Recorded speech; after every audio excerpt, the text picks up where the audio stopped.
You have a moat in your front yard. You have no, not even kidding. You have an actual mini stream with a stone bridge running through your front yard. Well, clearly it's not on right now, or it's not full of any sort of, well, oh, no, actually, it is. There is water in it. Well, it's not flowing right now. Perhaps it's run by some sort of mechanism that disperses water. That's the most likely option. They haven't turned it on for the season. Either that, or just when it rains, they let it trickle down and fill up. Either way, you actually had a bridge, a mini bridge installed, and you had a fucking makeshift moat, half a moat, a little stream built into your front yard, and you also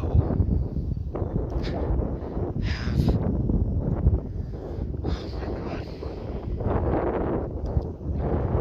I don't know what they're called, the technical terminology in architecture for them, but you have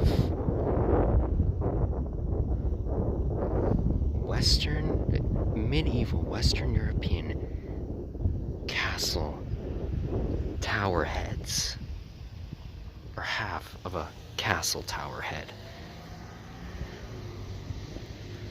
as the railing of your front step. And what, you have an emblem? A sigil of some kind? What is that, to proclaim your nepotism? If you are practicing mass nepotism, which I don't doubt most people around here absolutely do.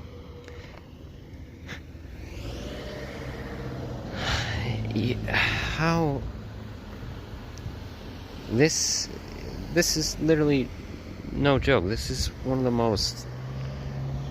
This is like something you would see cartoonists make fun of when doing some sort of bit, an illustration mocking capitalist elites.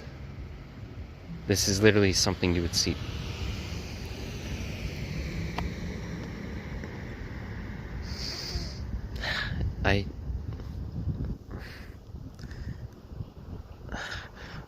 Goddamn. No, seriously, goddamn. People, so many people of high-end wealth, sadly, like, this is one of the most validation-seeking things I've ever seen.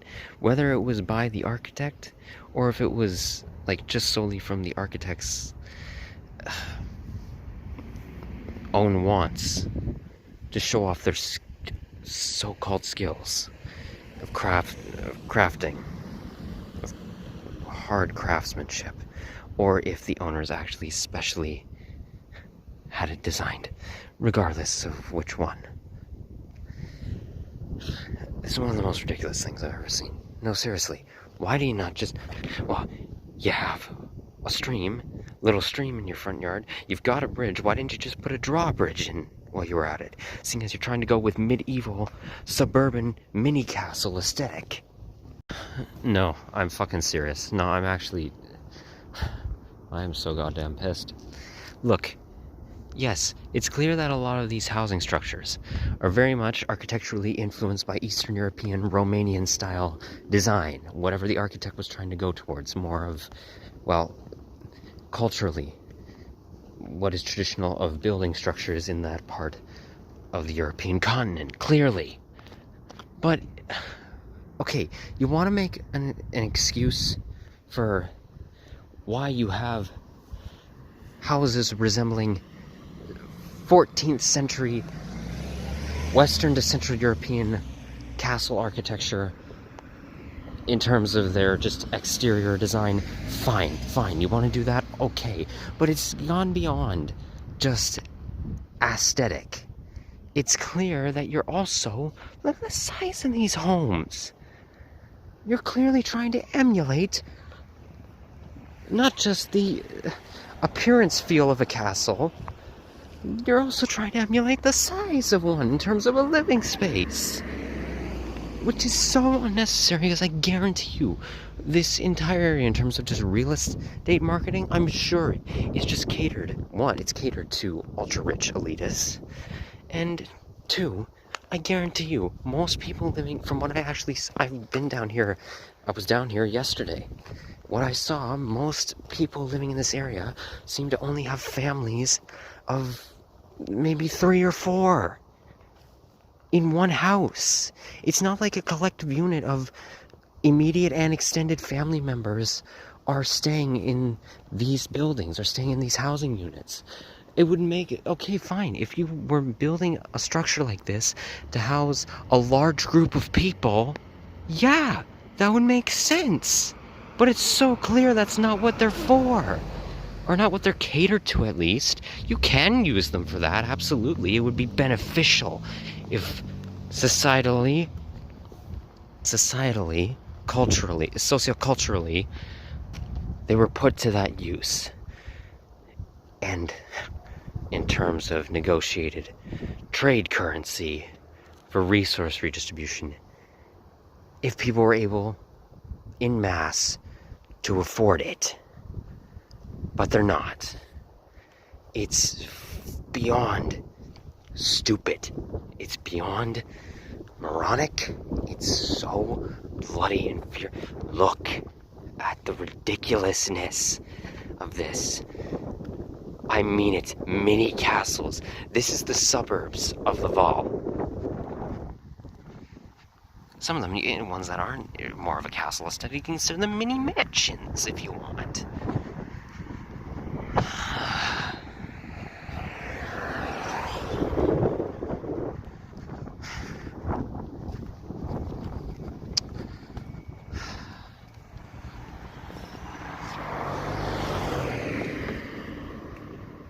I have no words.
Shut up, Roma.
So, I'm standing in the central area of the Vermont district of Laval.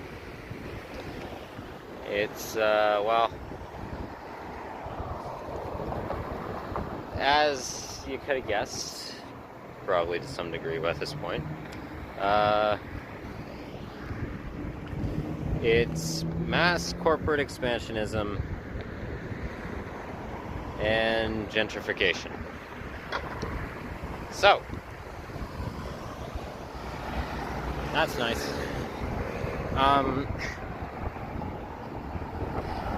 So why I'm even filming this video is because, as I said in the last video,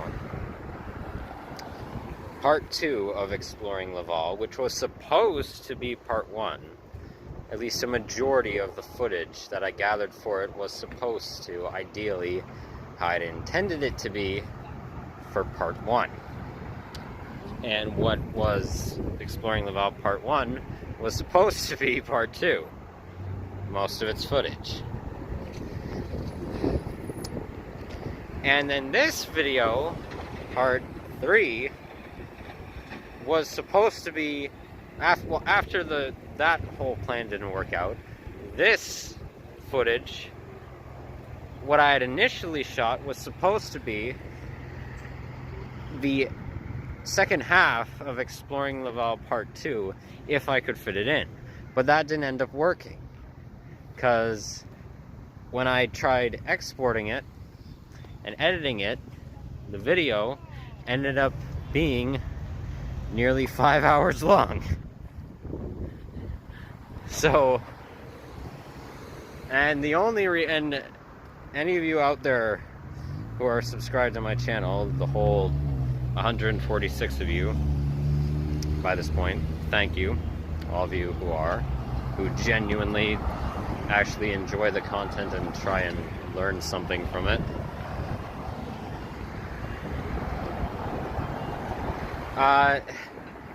No, it's not out of, I didn't not export that video out of some semblance of logical reason, or what would be considered reasonable in a traditional sense, to, you know, not maybe upload another record-breaking multiple hour-long YouTube video to my channel. No, I absolutely would have. but I knew there was no way in hell it was going to export.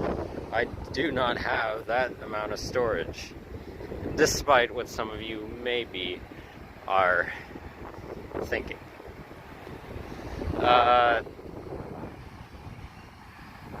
Or you might have thought, considering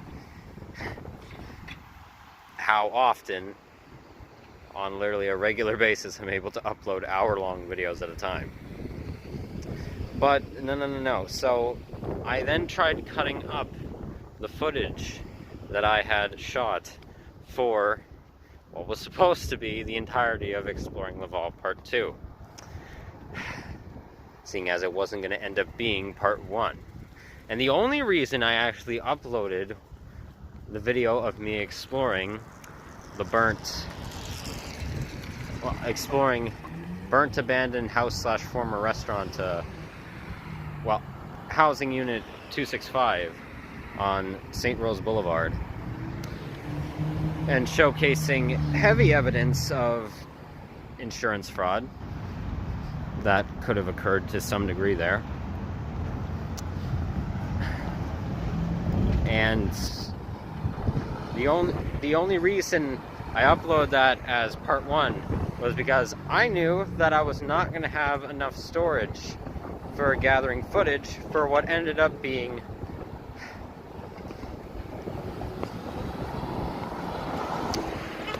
Part fucking 2. Well, actually, I had gathered all the footage that I needed for the most part for Part 2 already, whilst after having exported what is Part 1 and having it just saved to my camera roll. But in terms of actually exporting the footage for Part 2 and compacting it into one video, I was not going to be able to do that without actually first uploading the first part that I had already exported and then deleting the footage on my camera roll for Part 1 so that I could attempt to actually export the footage for Part 2. Anyway, so after I tried and failed to export the footage that I had initially gathered for what ended up being Part 2, what is now Part 2, but was initially just going to be the first half of Part 2. If I had gone with uploading a 5-hour long video, if I was even able to export it, which I absolutely was not going to be able to. So I decided to, because I was getting a little flustered, I was like, well, damn, fuck, this is a nightmare. Editorially, it's a nightmare. I was like, you know what? Let me try saving this half of the footage to the low-grade editing app that I use. That works perfectly fine. That's not a knock against the programmers of the app, whoever made it. It works perfectly fine. And I actually forget if I don't remember if it came with the phone or no, I think I downloaded it at one point. It works fine, perfectly fine. But it has an option where I could try, if I don't save it to my camera roll, or I don't download and export the footage, that I could try saving it just to file on the app. So I did that, and then idiotically I thought, because I was curious, because I thought I might have experienced this before when I was in Ottawa. And it didn't cause me any like uploading issues. But after I had actually uploaded certain videos, when I still had them saved as files in the app, I had deleted them in my camera roll for, you know, storage space. I had thought, okay, well, maybe I could save it, delete the footage in my camera roll after I had compiled it all, edited it together, and then once the separate pieces of gathered footage are deleted, I can just re-download the compiled footage. That's all nice and edited together. I had forgotten that, what I'm recalling from what I tried to do in Ottawa, just to test to see if I could do that before, in just a similar fashion. Well, apparently you can't. So what I did was I was able to obviously export and edit. I was able to upload what is now Exploring Laval Part 2, which in and of itself was an editing nightmare. That was easily the worst experience I've ever had editing any bit of content that I've uploaded to my YouTube channel so far. That is the worst, absolute worst experience I've had editing any bit of footage ever, and I hope to not repeat it. So I'm not even gonna go into that story right now, as I don't even really think it's that interesting. But so anyway, after that editing nightmare of a video, I uploaded it, and I was like, okay, I can delete that. Well, I was gonna delete that footage after I tried downloading the rest of the footage in its own separate video, which I thought, okay, well, this is just gonna have to be Exploring Laval Part 3. So I was like, hit save, and it told me footage missing. Are you sure you want to download? And I was like, yep, I want to download it and I want to export it to my camera roll. So last night, after eating at a restaurant down a ways along the main structure road in Vermont, I was standing outside and I waited for about maybe an hour and 15 minutes for it to export, just standing about, admiring the outdoor view of the streets, and just thinking about things and contemplating stuff. And then it finally finished. And I was like, oh boy, oh goody, let me see if it worked out well. And I get into my camera roll. It says, oh, the video is in total an hour and like 40 minutes or so. That's fine. That's typical of my content as of majority of my time, I guess, by now, uploading stuff to my channel. And I click on the video, and it's one of those error display screens with no footage, with nothing, just this empty, dead, void, gray and black error screen. And it's just that. That was the footage for an hour and 40 minutes of runtime.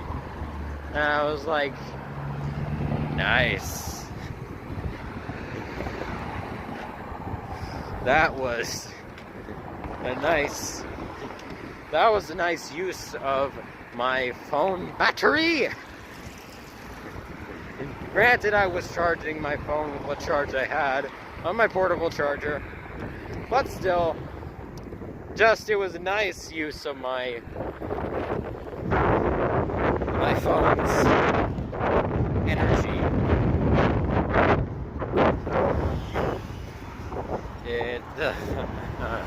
So, now I am going to refilm in all the places, or pretty well all the places, that I went in Vermont in the second half of the footage of what was the second half of the footage that was supposed to be initially for Exploring Laval Part 2. That is now gone. And oh boy, when that happened, my psychological state flooded with conscious apathy. Conscious apathetic response.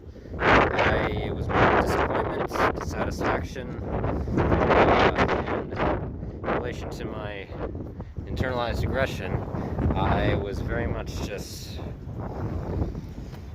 silently frustrated. So, but you know what? Look on the bright side. I actually think the time of day that I'm filming it at now, which is not exactly at the time that it was when I had initially gone down there in this area of Vermont, well, it can probably work out better, and now I can keep a better eye on the actual recording time. So, that's what I'm going to do. So let me just get down a ways to just start talking about what I want to talk about. Alright, so in the original footage, I wasn't speaking much for this part, just letting you all viewing this take in the scenery, but I will put my commentary over this right now, because why the hell not? So, if you watched the last video, I'm sure you're noticing in the central area of Vermont here, and what was the central business area, more so of St. Rose, if you saw the last video. Well, infrastructurally, mass difference compared to, well, in terms of St. Rose, the Champlain neighborhood, which was highly ultra-elitist. And just, well, on the opposite side, at least to my right here, of the main roadway, you will notice, so you can probably see a bit of right now, lower income housing units that aren't as well maintained property-wise. There's also a whole plethora of small businesses along here, particularly small business restaurants. But as well as, what I said earlier, mass gentrification, as I hope you're picking up on.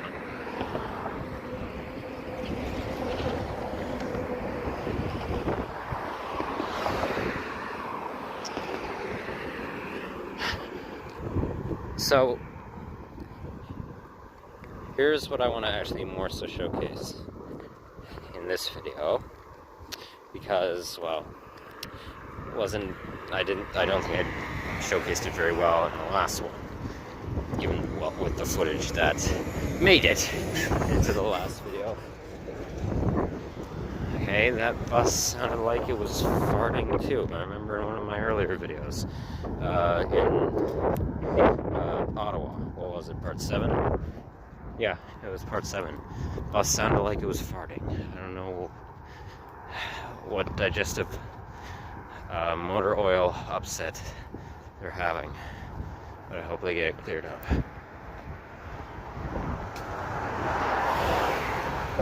Oh.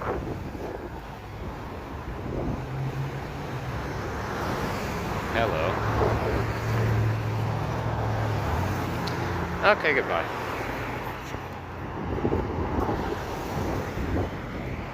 Don't you at me, dog. I'm sorry, that was mean.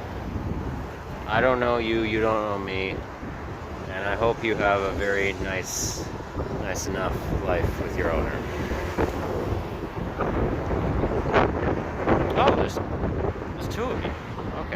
Oh no, that's a cat.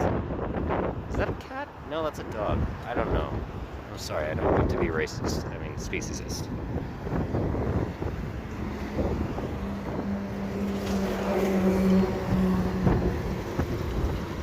Okay, so on a more serious note, what I want to actually highlight in this video is what I talked about a certain portion in the last video before entering Champ Thoré. The fact that in terms of what I notice for, well, sociological structuring and economic divide. Okay, so I've talked about in a few videos now since leaving Ottawa and forming my theories, getting them more fleshed out, about pseudo-segregation in terms of, well,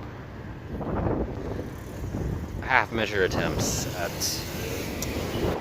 dividing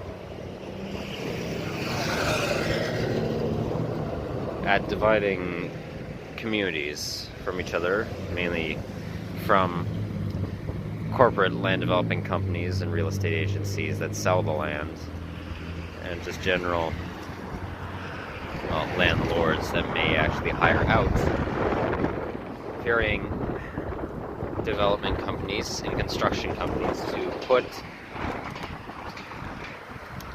either physical deterrence by changing, say, roadways or manipulating road development so that it's a bit more harder to access, or more certain areas for economic demographics are more tucked away from certain other ones that are of lower status overall in terms of income wage.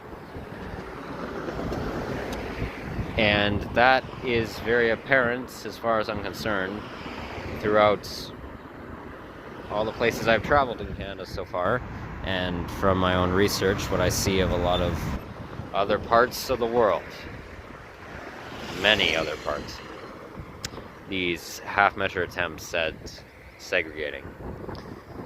But an interesting thing I've noticed here, being in the city of Laval, for the most part, especially in this district, Vermont, which overall towards its eastern half is very, very, I'm crossing, I don't know why this isn't changing, is very, very wealthy in terms of residents, the residential inhabitants. Oh, actually, you might be able to somewhat see what I'm going to mention here, down there.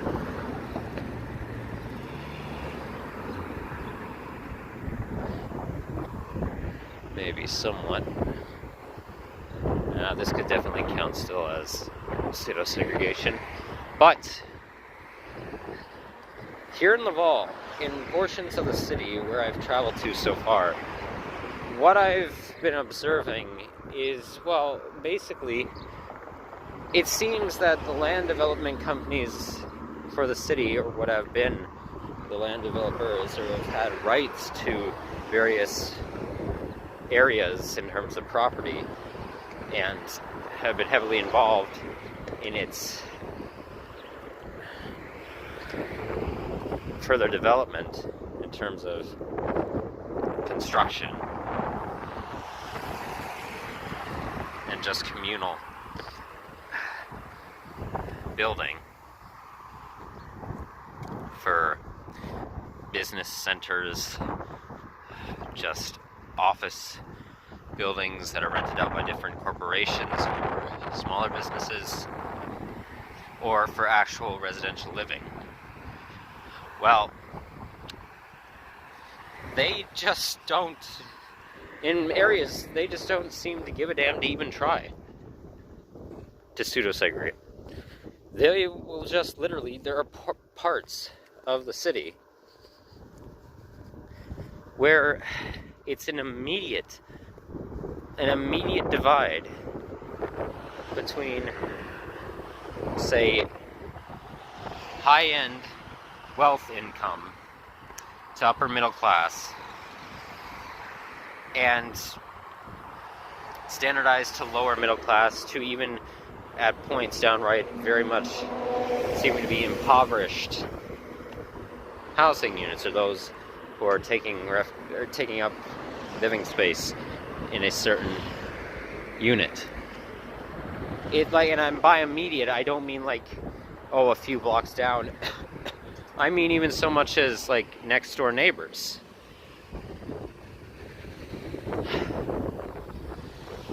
So yeah, it's and well, it's disgusting as far as I'm concerned. Now, it's not so, I wouldn't say right here it's very prevalent, very noticeable. As well, mainly along this road here, it's just, well, business corporations. Just a shout out quick, I've eaten at this Vietnamese restaurant. Very delicious food. Cheng Min, I believe they're called, if I'm pronouncing that right. Small business, as well as this Portuguese restaurant over here, Casa Santos. Very delicious food as well. Incredibly homemade, very authentic.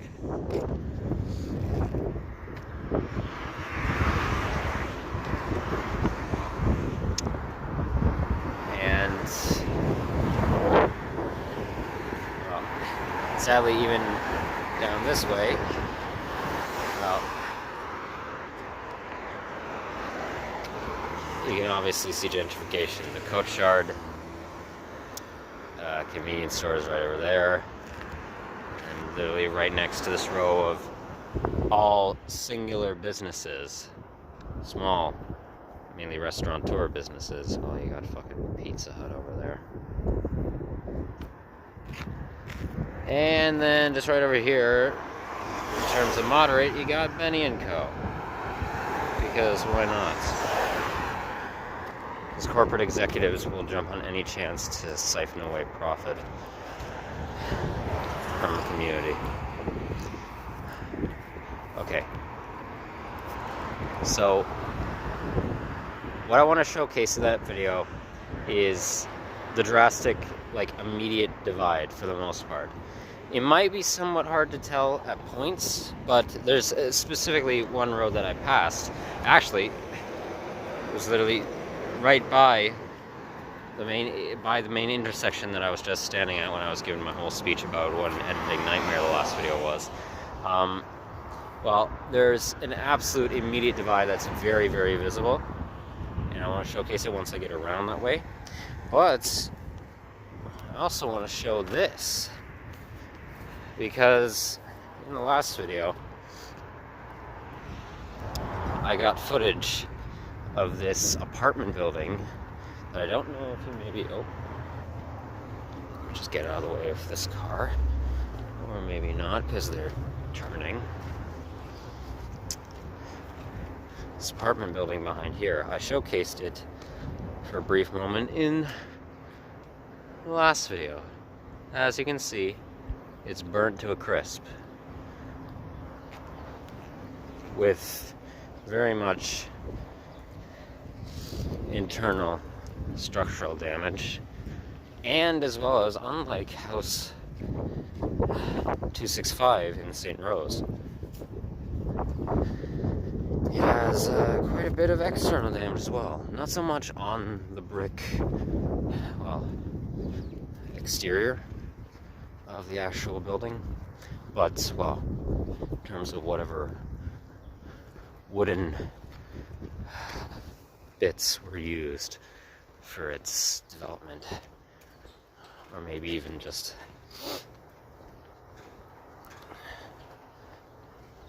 maybe clay parts or just metal scraps are very much damaged. It's just rattling in the wind. Now, don't worry worry, I haven't gone in here yet. And well, right now, I don't have any plans to. Maybe before I leave the city, I'll roam through here. I don't know if I'll film it or not. But, when I initially came down here and filmed this location, I tried asking, well, a total of 2 people in the area if they knew anything about what happened here. I asked, ironically, similar to what I did down in St. Rose in regards to House 265, I asked a Coach Shard employee down at, well, the convenience store branch, and they told me, after I told them that I didn't speak Quebecois French and found out they spoke English, they told me, oh, they don't know anything about that. A little nervously, if I was psychoanalyzing correctly. I don't know what that's about. And then I asked just some residents that were having a conversation up on that balcony over there a couple days ago, just to see if they knew anything, and they also said they didn't know how it started.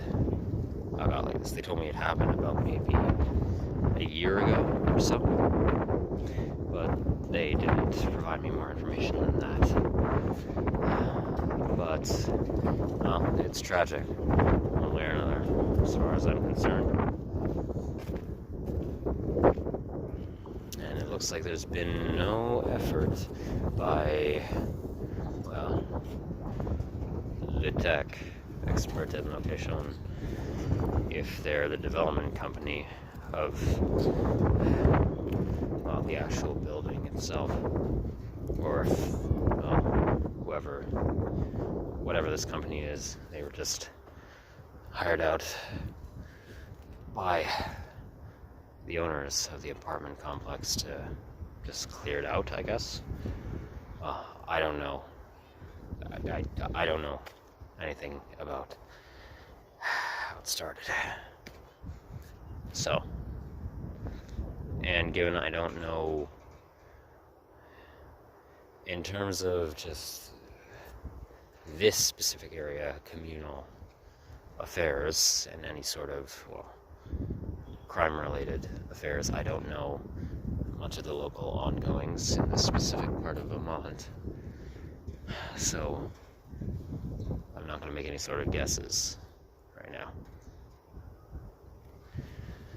But, well, whatever happened here remains to be found out. And that'll be at a later date. Again, I don't know if I'll actually film my endeavors, if I find a way to just sneak on in there, or not. But what I'll mainly just say is, so this area is predominantly in this subdivision right here, behind the main stretch of road. Predominantly is lower middle to standardized middle class in many housing units for the most part. But once I get down this road here, you'll probably start to notice a shift. Like very just sparse shifts in well-kept maintenance of housing, or general maintenance overall, as well as some more expensive vehicles that are owned right next to housing units that are, well, not so well kept. So let me just show that. Alright.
if you're wondering why I was filming the driveways there, it'll become apparent later on in the video. And I'll talk about why as well, don't worry.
Alright, so I'm, well, back beside the main intersection that I was standing at previously in the video, and this is a particular area of interest for me as, well, I don't know if you can already tell, but it greatly demonstrates what I'm talking about.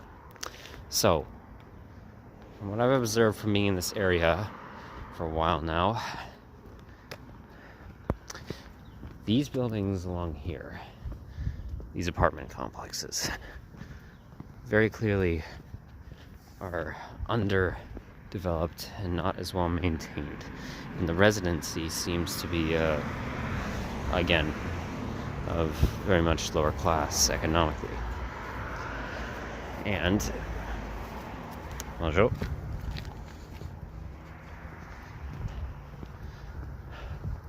And overall, care of the facilities is not in the greatest of shape that it could potentially be. And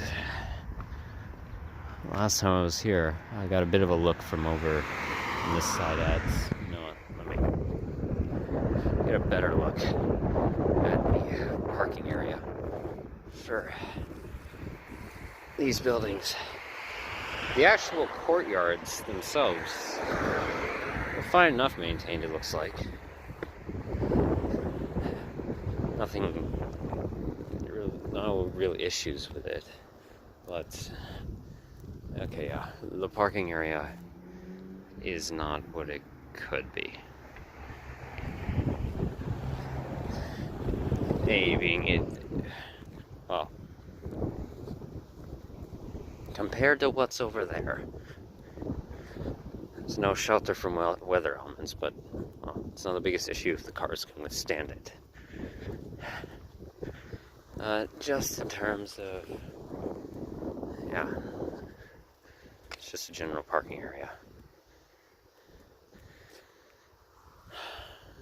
Okay, maybe I was actually wrong with my first impressions. The pavement, I guess, just seems to be a bit... Well, it's not as poorly maintained as I thought. But the actual facilities are, well, lacking overall. It's very clear.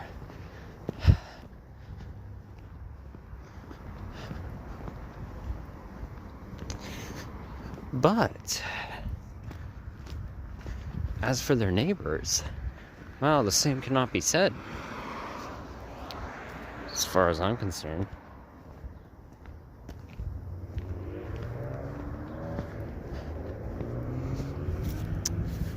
As once I get over here, you'll see.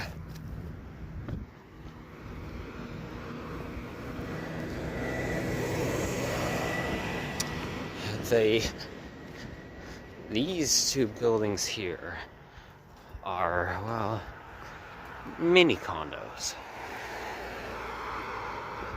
The small condominiums. And, okay.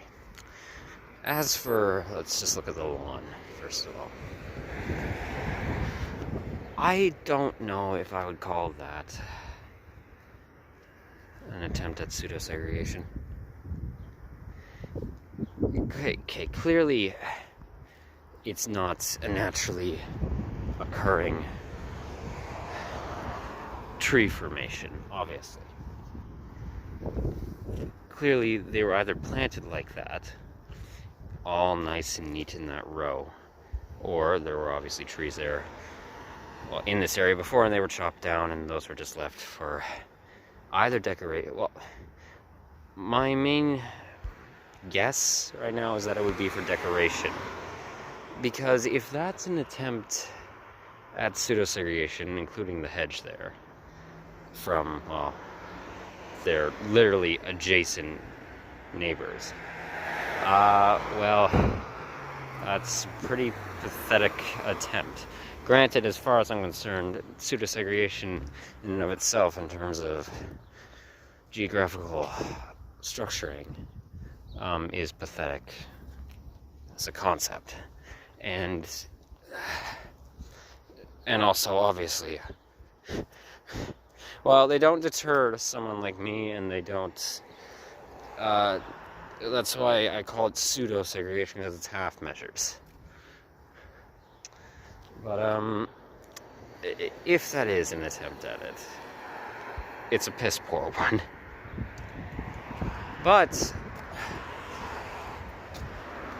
overall, general maintenance of both these places is incredibly fine, very well kept. Walls look very polished. Structural integrity appears to be sturdy. Now, obviously, the subterranean bits of it, I don't know. But with mass money that condo holders and condo building corporations have, I don't doubt that they sprung for very good internal maintenance.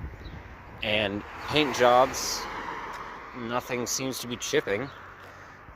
The gardens are incredibly well tended to. Oh, and wouldn't you know, a parking garage.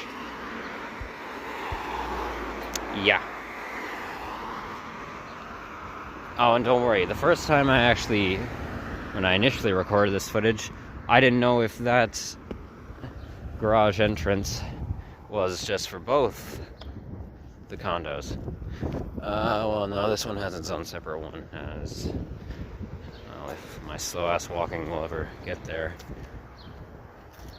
this week. Yeah, separate. What makes me think as well that it's not that tree formation isn't an attempt at pseudo-segregation is this as well. Well, this fence is entirely pointless as far as I'm concerned. No, if that was done as a safety, well, it was probably done as a safety precaution. Just because they thought, well, if a child of one of the residents is playing around here and falls off that, they could get seriously injured, and then the parents could try and sue us. So, but as far as I'm concerned, it's a pointless safety measure. But I don't think this was an attempt at pseudo-segregation, given it's... Look, it's right next to the building, and it doesn't divide it nearly at all. There's nothing to divide there. Now, the hedge over there with the fence that's blocking the more standard residential homes, which, as I think you might have been able to tell in the footage, there was beginning to become mixing of, well, general design of housing, and there was an uptick for certain homes in terms of just property maintenance. But that could very well be an attempt at pseudo-segregation, dividing these condos from the back street over there.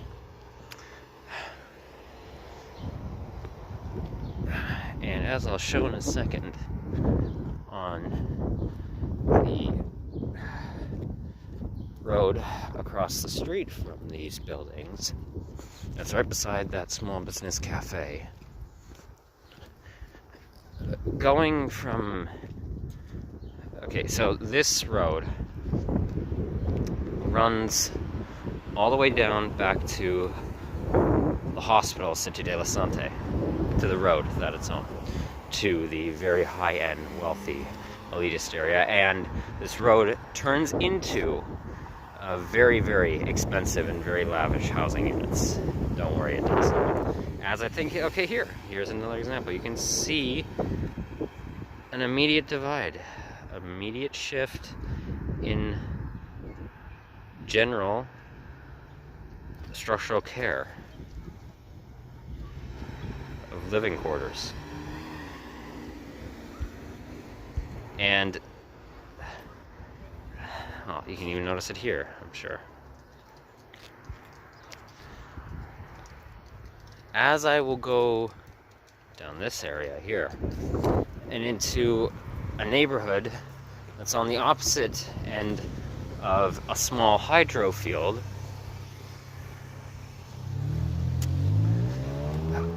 which also, I guarantee, was a pseudo-segregation method for its main purpose. You'll see that the mixing of housing units in terms of going from lower to standardized middle class, in terms of, well, if there are any residents out and about, those who appear to be of general working class livelihood, to very, very sought after expensive lifestyle. Well, it'll be very squished together, like neighborly, as I'll quickly demonstrate once I get onto this road over here.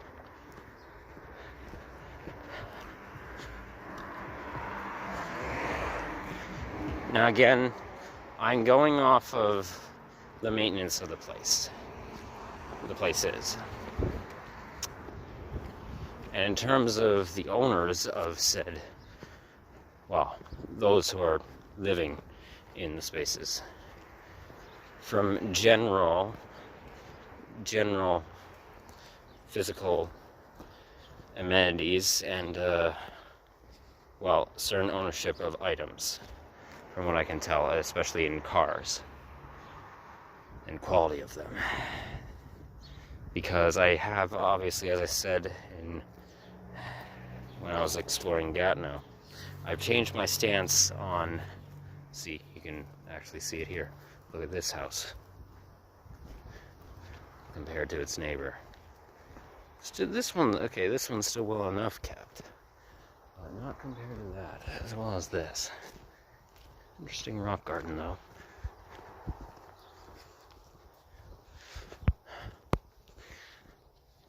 I don't believe anymore in, well, obviously, there is no definitive look to an economic social class of a person. There isn't. It's completely varied across the board. What someone is able to afford or just able to obtain through either hand-me-downs or, well, lucky deals, say if prices were lowered at maybe a thrift store, are able to find a way to actually gain or afford certain items.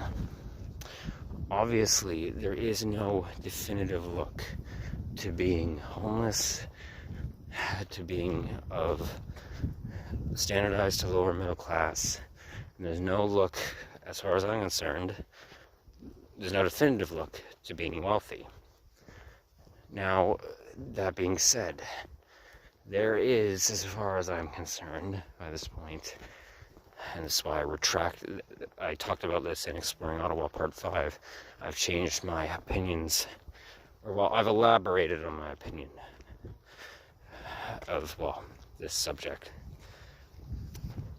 There is definitely, and it varies depending on culture and geographical location in the world, varies by country, what is traditional in terms of different class statuses and demographics within a nation or a region, but there is definitely a general look to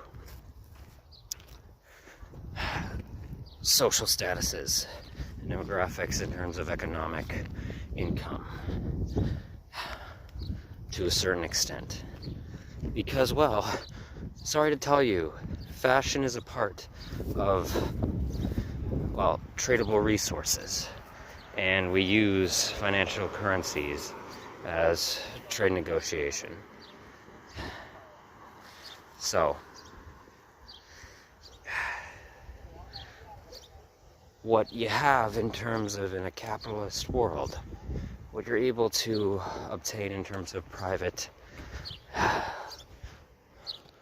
wealth amalgamation, obviously it will affect what you're able to obtain to some degree. And that includes clothes, absolutely includes vehicles. So, I think you get what I'm getting at. Anyway, this is the hydro field, and once I get into this neighborhood here, you'll see a bit more of a striking difference, especially going down this one road all the way to its edge. So let's get going. Alright, I was a bit confused by that sign at first, and now I'm just dumbfounded by it. You really had to state that that was a cul-de-sac?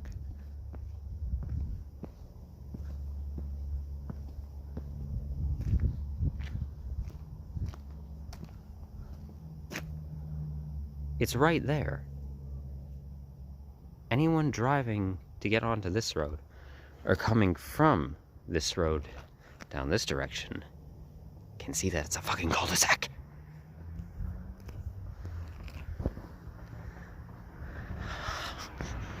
Oh my god.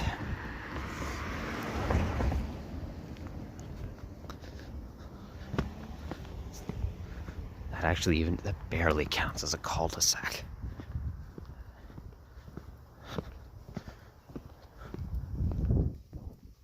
Okay, so I'll just let it well, let the footage show the general maintenance of certain homes here. And I say certain because, well, take a look over here and here. You'll notice that, well, again, neighbors seem to be doing, well, their job positions seem to be granting them a little bit more, well, income favors than their fellow residents that are literally adjacent to them. And as well as road work in terms of communal maintenance from city organizations to keep care of the roads. Once we get down there, it'll be a massive uptick. But, and here, so I want to talk about the driveways. I want you to pay attention to, well, again, the maintenance of them. Or even just the material. Yes, more so the material. The material used for certain homes along this road. For the driveways, you see just general bumpy, lumpy concrete, pavement, maybe tar, crushed gravel, all just general, those sorts of things are used for what I would say, well, they're used for some of what appear to be more of upper class houses or well-maintained properties overall, but as well as they're mainly used, and this doesn't even just go for here. This goes for every other place I've traveled to so far that I've actually explored the differentiations between, well, different communities. Lower income housing units that are not, in terms of real estate value, are catered more towards those of lower income. They're not sold to the extremely wealthy folk in terms of what the marketers, well, want to advertise. It's a lot lower of quality of what is used to actually keep the facility, to actually just make them functional enough, the facilities. Like, it's just, compared to what is used on the high-end value homes and housing units, and just building developments in general. So you can go for massive skyscrapers, just corporate enterprise headquarters, or just corporate branches, buildings of whatever type. They are many development companies and the construction companies that are hired out use a lot of second-rate material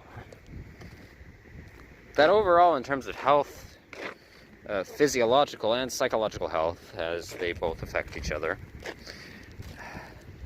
well, can cause mass issues in terms of particle pollutants or low-grade material that is, well, harmful, say, to the skin, or in terms of internal housing, well, structure, wall materials or plaster that has particles that are made with very cheap and quick, well, compounds that can, if in an event where it was to chip or start to become, say, was to get moist or damaged, become very harmful to breathe, or just in general.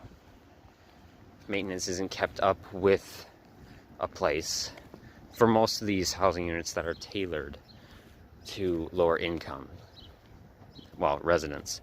that these mega real estate companies know the residents won't be able to afford any repairs, any major repairs, that is. And I don't know if whatever person or company owns the land here. I don't know if they plan on building anything on it. And I have no clue why these miscellaneous cinder block structures are here. I don't know what pseudo-segregation method would require those being placed in, well, right beside the, I don't know. I have no fucking clue. But as you'll notice, I've literally just turned the corner. And, well, I think you're starting to notice a difference, aren't you? I know I am. And it's getting, as you'll see along here, unlike the road behind, well, okay, these two, somewhat of a downgrade in structural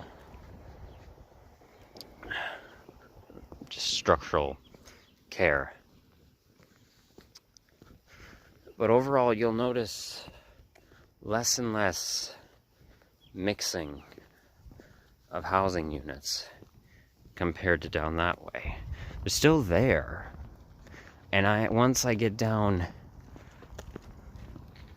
into the road that City de la Sante Hospital is on, there are housing units that are very much of very poor maintenance, very much have residents of lower income. That, well, they're literally right next, and it's very obvious over there as far as I'm concerned, they're right next to elitist, high-end apartment buildings and also, well, just singular housing units. And I want to comment quickly because I did it in the footage that was lost when I was down here before. So, this person bringing their garbage up. That.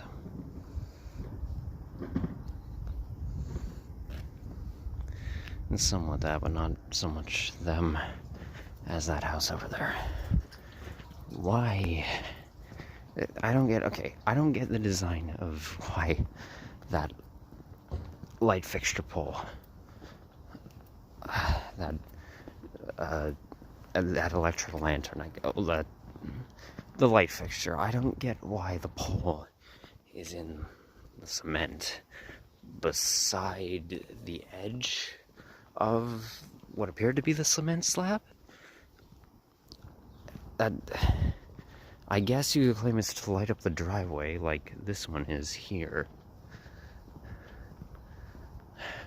But again, that one's in the dirt. So was the other one that was on the opposite end of the road. I don't know why you wouldn't just have it placed in the dirt beside your driveway rather than on the cement slab, so that I think it'd be a lot harder to run an electrical line underneath the dirt and underneath the stone that you have the fixture and pole set on and wire it through than it would to be having it run through the actual dirt. I'm not an electrician, but, well, just from what I know, what general reasoning, I would think that'd be a lot less difficult for both the whatever company or electrician installed that, and just for hydro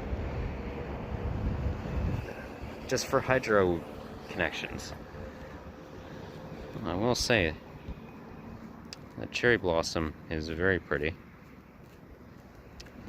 This house over here looks like it has a dying willow. Still pretty. But okay.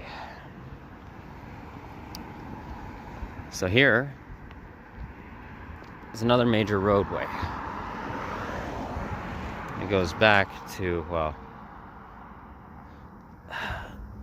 the main road strip of Vermont. And here, if I go down a ways, you can even see here, I would say, some amount of downgrade to maybe upper middle class. But also, if somewhat down there would be standardized homes in terms of what appears to be maintenance from what I looked at before.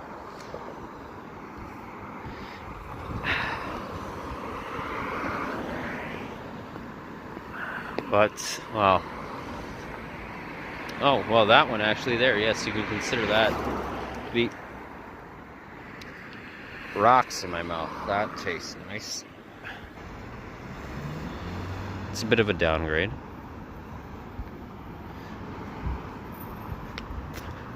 I also want to make it clear, I'm not saying that necessarily these housing units look horrendous in terms of just architectural design. I'm talking about general care of the facilities. Okay. In terms of the elites. Clips that I will show at the beginning of this video and later as I go through this neighborhood. Actually, speaking of which, this house right now. Right here. I want to talk about this house. Okay, I am, to some degree, saying the designs are ridiculous. To some degree. If you're using so much material, having an overly excessive amount of space being placed into a building unit for no reason, it's a waste of fucking resources as far as I'm concerned. It's a waste of building material. And I just want to point out,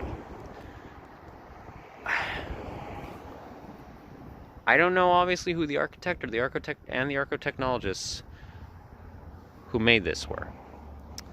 But if you look at every other house on this block, which are all very much high-end, lavish homes. Very well maintained, very, very intricately designed. And very, very, as far as I'm concerned, just aesthetically, quite nice looking. Just from my opinion. But, well, you'll notice, none of them are quite as fucking-enormous as that one. Right on the corner. Jesus Christ. Whatever. If it was the architect slash architechnologist that did that, that made it the blueprints and the actual, well, the actual design of it to be this specific size. Or if it was the owners of the house currently, who apparently just arrived home, or someone who lives here arrived home, or is visiting, I don't know. Well, unless they specifically tailored it to their liking, and they had it specially commissioned to be designed the way it is. Well, the massive self-esteem issues you have to have, and encroaching histrionic traits to design a place like that for very clearly just to show off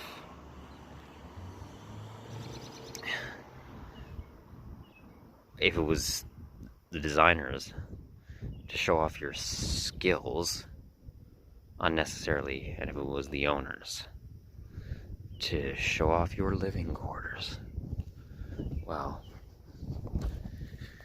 I hope they resolve their issues. But on a little bit of another note, I actually want to point out that I find it a little funny, given, well, how the place is. I find it a little funny, just the absurdity of having this very big, lavishly designed house and just having a completely collapsed staircase. Find that just on the absurdist level, I find it funny. But I hope, just in terms of structurally when it happened, it collapsed, that nobody was hurt during it if it goes into, say, a basement area. And obviously they have different ways of, as you saw, hopefully I think you might have seen, ever entered the house, they have different ways of actually entering the place. So, obviously, they're fine.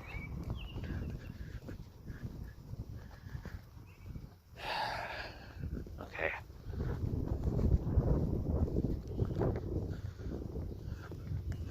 Going down into this area, you'll probably also notice a lot of these no parking signs, which just all the residents of this area, I guess, are disobeying. Or as once we get into the very, very expensive area, we'll be disobeying in mass. Well, these signs are very much, there's a higher density of them in this neighborhood than anywhere else in the district that I've seen. And I think for various obvious reasons, not various reasons, obvious reasons. No, can I speak without having this even I've been having this a lot more recently. A lot of psychosomatic dysarthric issues. Okay, so it's no parking from 8 in the morning to whatever time that is, 17 military time, from certain points of the year to the next in terms of months. It very clearly seems to be done so that any,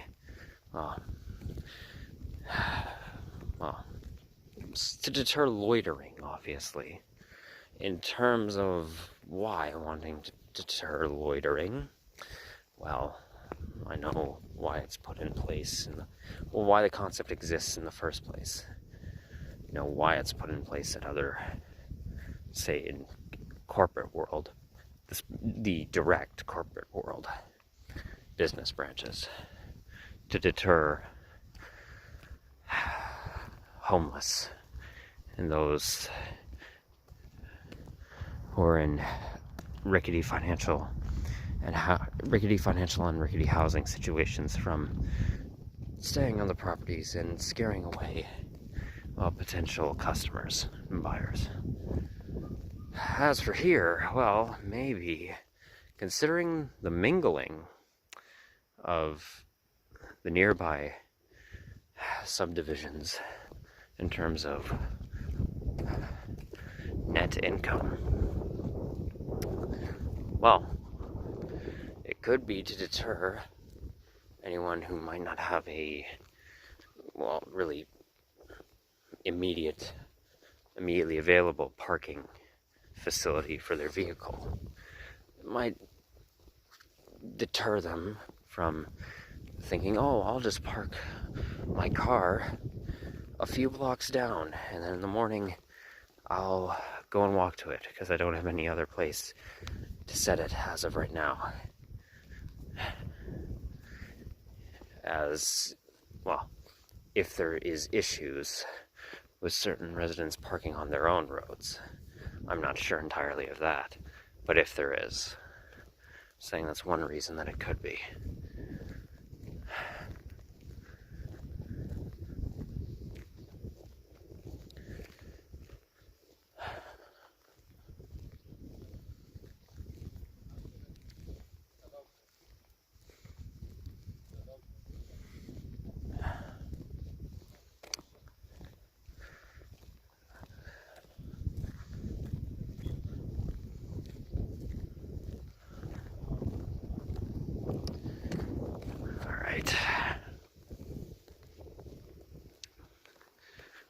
Once I turn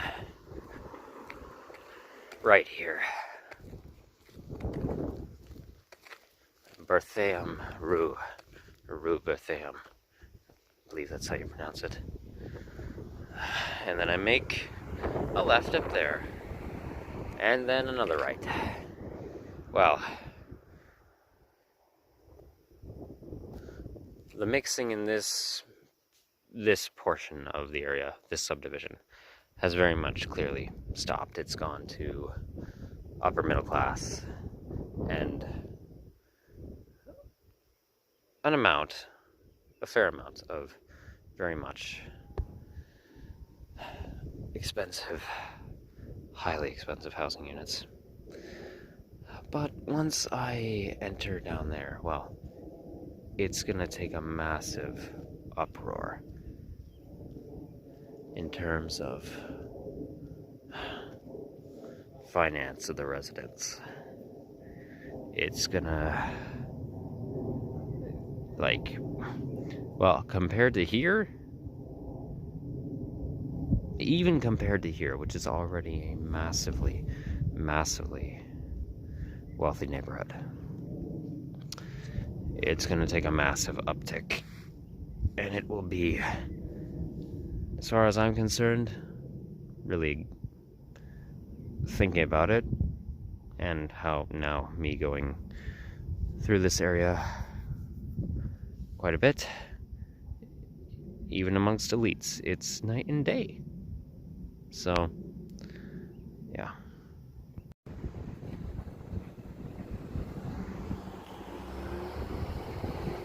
Okay, so I decided, seeing as my phone's dying, I'm going to give it some charge, but I remembered, as when I initially filmed in that area, before I lost all the damn footage, well, oh God. Okay, you know what, I don't know why, these people are obviously, they're having, okay, I passed by them, they're out on their subterranean,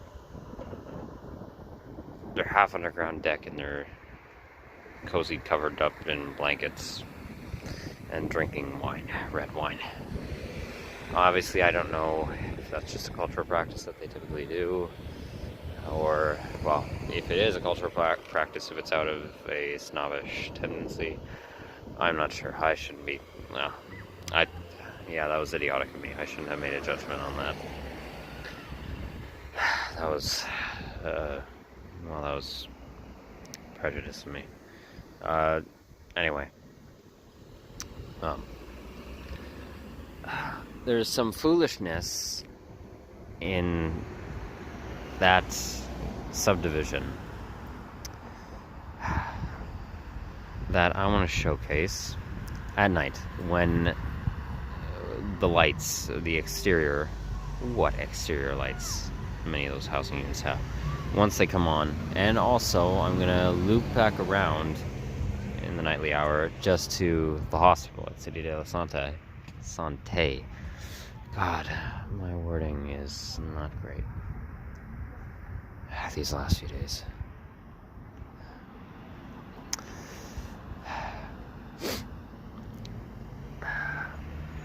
I'm gonna go back to the area I showcased at the beginning of the video, you know, where the mini suburban castles are. And, yeah, just show some other bullshit that goes on in the nightly hour in terms of, well, it all pertains, both things I want to show pertain to lighting, specifically exterior house lighting, and how ridiculous certain parts, well, all of it, how ridiculous a majority of, well, okay, for these specific houses, how ridiculous it is. And it seems to be, from what I experienced and saw in Champthéry, in the St. Rose district, it's a common theme amongst elites. It seems to be. And all these parks, okay, literally, this bullshit right here, another park in an ultra-rich area with a fucking fence that's open. And also, well, I'm pretty sure from over there, they're not really good at enclosing these parks with fences. I don't get what the point, because I think you can actually just access. Oh, wait, can you? Oh, no, wait. Oh, maybe I didn't see it. Maybe there is a fence there. Okay, maybe this one actually is enclosed. You know what? I'm gonna go check. If it's enclosed, then I give the construction designers of this park props. I give them props for, utilizing a fence. How it's supposed to be utilized for enclosing something to keep something inside that you want to be kept inside of a certain area, and keep whatever you want to be kept out of that area out. And a lot of these parks these high-end wealthy areas, they have, as I showed in the last video, and I've come to find as for the past 2 days I've been sleeping in a park in this area, in a tucked away corner at the very edge of it, where I've set up camp, and I haven't been bothered so far. But that same park, it has, hourly visitation times that, are completely, it's pretty well entirely pointless, because unlike this park, and just like the one that I showcased in Champ-Fleury, that park that I've been staying at, it has just clear openings with portions of the fence unfinished, or it's finished, but for some reason, whoever is designing these park layouts, well, they don't know how a fence works, so they just leave portions of the grass patches on the property wide open for anyone to walk through. So I did exactly that. So technically, I guess I've been trespassing on, if it might be a privately owned park by some communal organization, or it could be a public park, which actually means governmentally, municipally owned park. Either way, I don't care. Okay. Oh, what do you know? Actually, hey, oh my god, good job. I give them praise. There's actual, you know what? There's latchable gate doors on these fences, and they're right up against a chain link fence to a soccer field. You know what? I give them props, whoever designed this park. They know how a fence works. Okay. And they know how...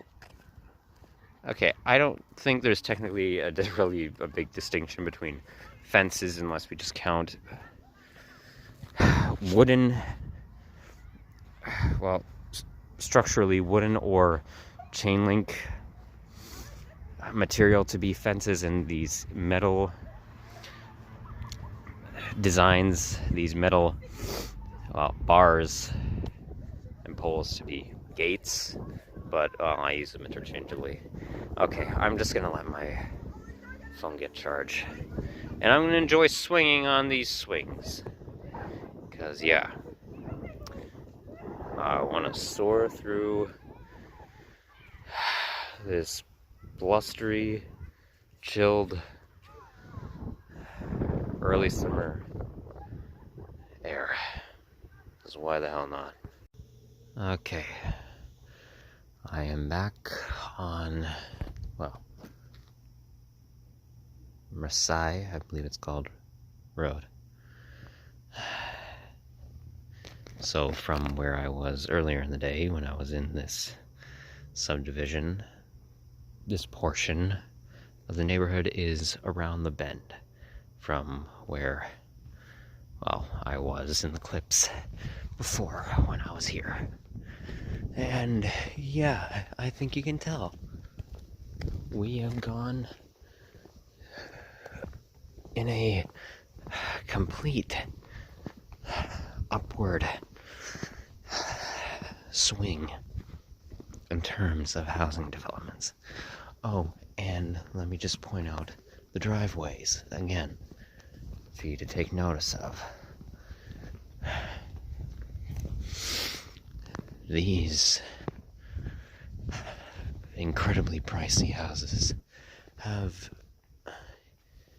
immaculate stonework, very symmetrically laid, and specially cut, or very precisely cut stones that have been placed into whatever cement mixture is holding them together. They've been placed very neatly to form, well, their front driveways. And it really gets to me because what I highlighted with, well, what I talked about in terms of material used for other driveways, and just material used for the construction of various lower income housing units. It's so bloody clear that time and effort, unnecessary time and effort, is put into, well, something like this. And it could be put towards far, far better, more important, more sustainable, and beneficial things for humanity. I know to most people who don't study this shit or spend time actively involved with it, well, you're always involved with it. Part of, well, sociologically, obviously, we all contribute to it. But I mean, like, in terms of, oh, you know what I mean. In terms of, like, direct involvement in research or actually affiliated to the lifestyle within elitism. Like, it might not seem like this, all, like something like the stonework. Yeah, fine, it might not seem like much to, I guess, the average person. But no, really think about it. This driveway. No, I'm serious. Construction workers had to take time to lay out those stones one by one in the formation. They had to line it up perfectly to make the formation of the driveway. They didn't just use, say, like, well, interestingly enough, this driveway here, it has just what seems to be general tar material. It's very high-grade tar, but tar nonetheless, and it's very neatly, it's more neatly pressed and well-kept than many housing, well, many lower development housing areas. But in terms of this, they had to take time to form that instead of just using a material like that or having no driveway. Now, let's be actually honest. This, even just so much as having roads, I feel is a waste. It's a waste of material. We don't need this. We don't. Vehicles, they are able to drive even back as far back as the early 20th century, as far as the early 20th century, the early 1900s, when the first vehicles were being introduced into Europe and later on into North America, and then to Oceania, and then to South America and the rest of the world. These vehicles they did not pave a majority of roads very early on in the 20th century. They were dirt roads, and the vehicles of the time could withstand it. And if you know, and I'm not a mechanic, obviously, but I've seen footage, and when I was in school for certain engineering classes, or classes that dealt with mechanical engineering, I did end up not from the curriculum's help, because, you know, purposely stupefied education, but from teachers who were actually, well, integrating their own teaching methods and knowledge into the actual, well, subject matter. From looking at older style vehicle models, very, very older style, like early Ford design models,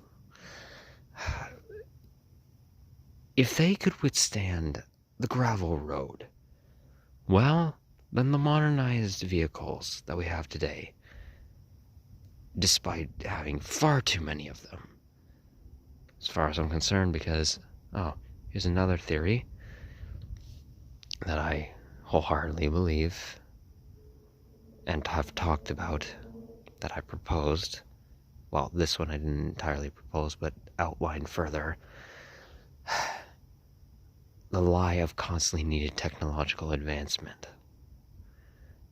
If cars like the ones we had very early on in the automobile industry could withstand gravel roads, dirt roads that were not paved, that were just trimmed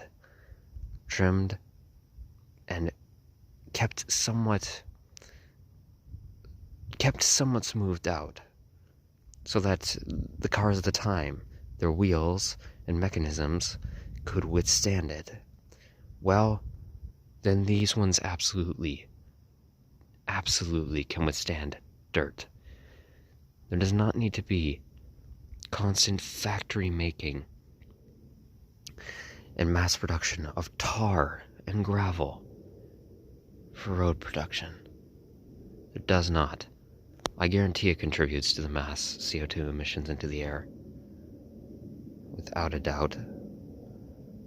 I know and the mixtures for certain tars, actually, in relation to neurology, could potentially be linked in terms of high exposure to them, to Parkinsonianism, or Parkinson's disease, potential Parkinson's development. So, yeah, it's not the greatest to breathe in. But here's an interesting thing that I wanted to highlight, and it was the whole reason I actually came back to this area after dark. Just wait for this car to pass. Yeah, no parking. Well, no one else is abiding by that rule. Unless... No? Yeah, you're on the other side as well. What I wanted to highlight was this bullshittery. What is this? I filmed this even in the footage that was lost prior to me recording these clips for this video. You have a light. You have a singular light specifically installed to illuminate your plant. And I'm not even going to call it a bush, because it's not a bush. No, you know what? Well, it's a plant, yeah. Not a shrub. You don't have a shrub that's lit up. That is a weed. That is a fucking weed, as far as I'm concerned. That is a weed that you would find growing out of cement cracks right beside your local fucking Metro grocery store.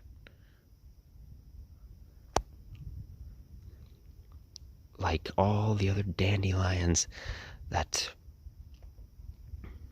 are such a burden on many people's lawns because of this ideal that they look atrocious, not because they're an invasive species, which they are, sadly. No, but people just care about how they look. Well, you're just like that. That is weed. It's the only plant you have illuminated on your whole property. And you know what was even more ridiculous? The first time that I had filmed footage for, well, what was going to be this video, before I lost the footage, when I came through here and was talking about said illuminated weed, this house at night was completely dark. I didn't even know initially when I looked at that it had exterior lights to illuminate the property. But it does, clearly. But last night, and the owners were clearly home because the same car was there, they didn't have any of them on. Except for the weed light. The small little light to illuminate the weed. And that just proves to me something. That proves to me... Oh, wait, hold on. What do we have here? Oh, sorry. I didn't know this person was a fan of Tim Burton. Oh. I can definitely say he has better production value in his films than you do on your lawn.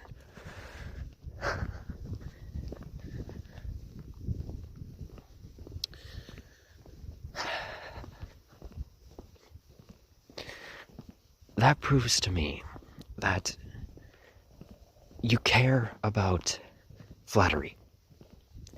You care about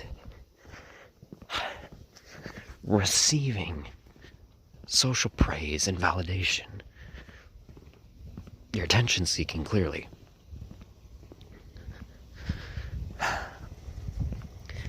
And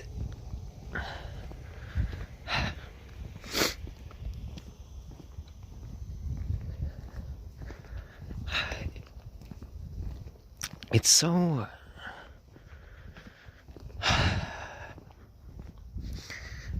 disruptive, not just to other people, to yourself. It's so clear that these people, so many of them, most of them, I would say, as far as I'm concerned in relation to psychological disorder, they're denying their true selves, what they truly desire, because of years of conscious apathy, an apathetic response in relation to conflict with their 5 inherent subconscious human desires.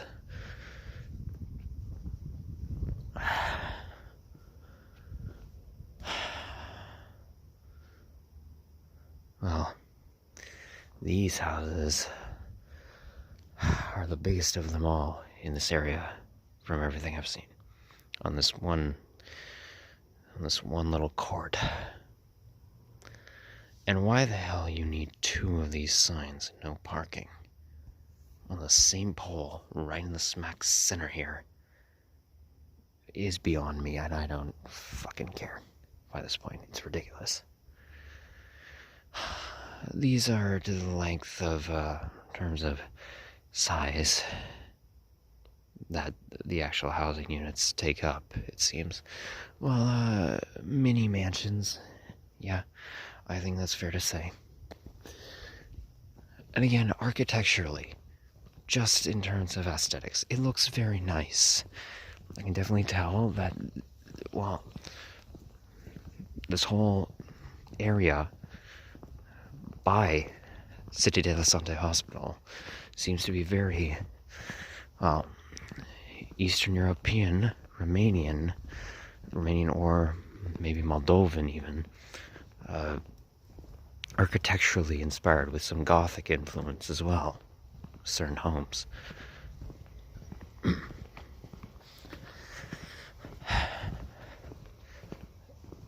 But the need for social admiration here, and very clearly the ideological belief that buying up mass amounts of things such as property, vehicles, decor accessories, materialistic items, as if it'll bring you any sort of happiness, is complete and total bullshit malarkey. And places like this are infested with beliefs such as that.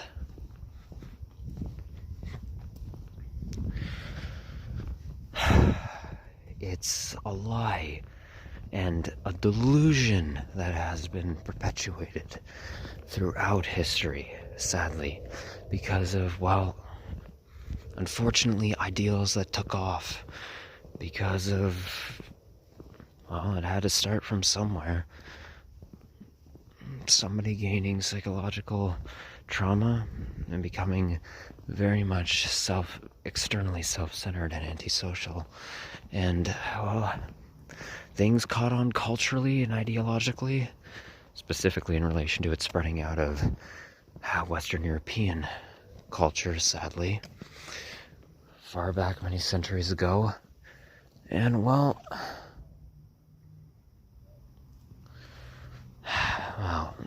it's very sad. As far as I'm concerned, it's a waste of a life. It's a complete waste. Not just for the people who, amongst societal elites, that manipulate and have mass control over a horrendous political system, but also amongst the lower classes and subjugated people demographics of all kinds. Race, gender, sexuality, religious, spiritual background.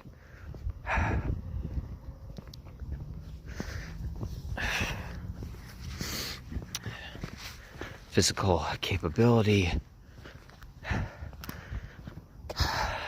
It doesn't matter.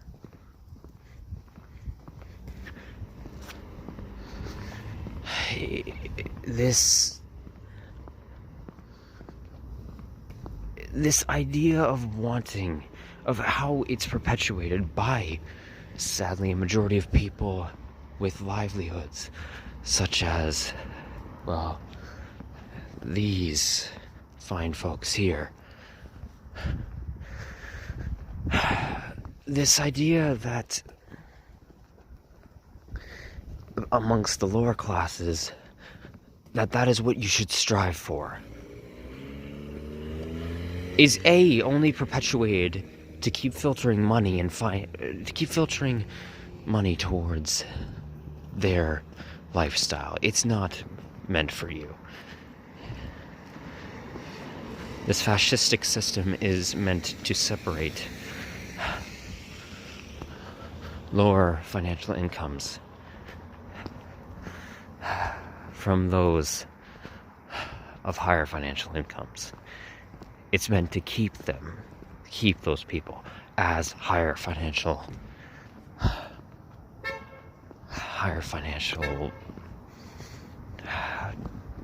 owners of wealth. I don't know what else to say. It's not just perpetuated. It's perpetuated because of that, but also, as far as I'm concerned, it's a life that is a waste of years, a waste of time.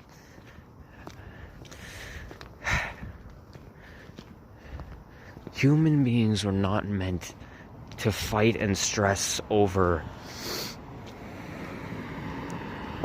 basic survival necessities.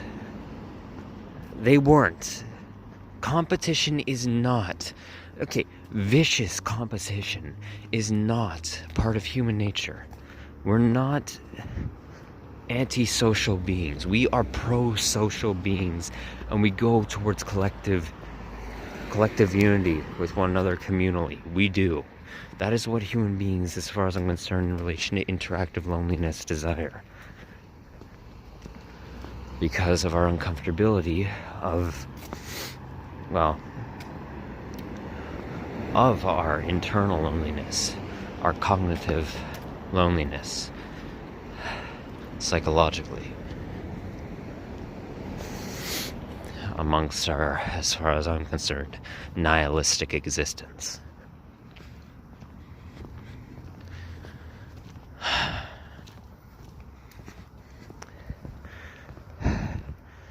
Friendly competition and fair competition in terms of not economic resources, but in terms of sport. Let's say wrestling. Let's say companionship in wrestling, or fair wrestling matches, or sports, cultural sports that have been done from have been done in various cultures for very long amounts of time, that have been created for the purpose of communal and collective entertainment and physical activity and expression. For physical health, which is also very good at accompanying with the collective work of team efforts, is pro-social and good for psychological health. This idea that capitalism is somehow... You know what, I'm gonna get down there and like to the other end of this part of the district and then keep talking about this.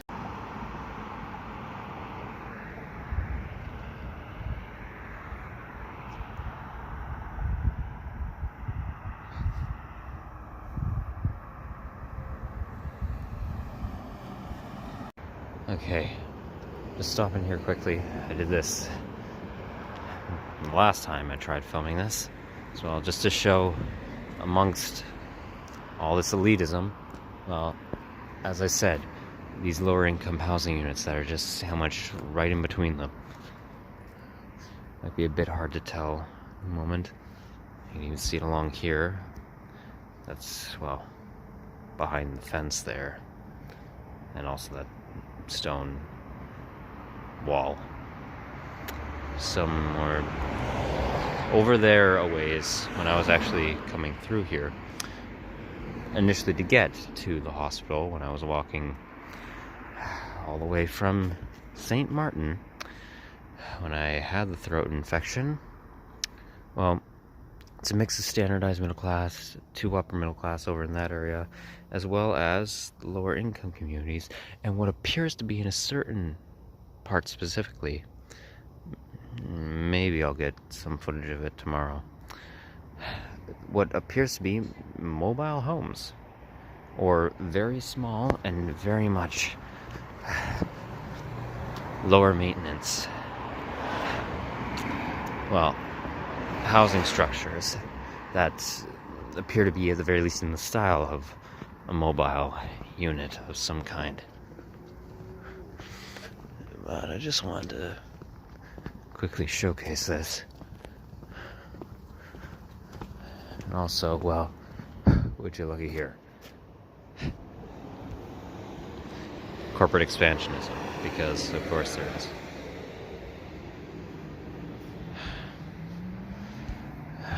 Why the hell wouldn't there be?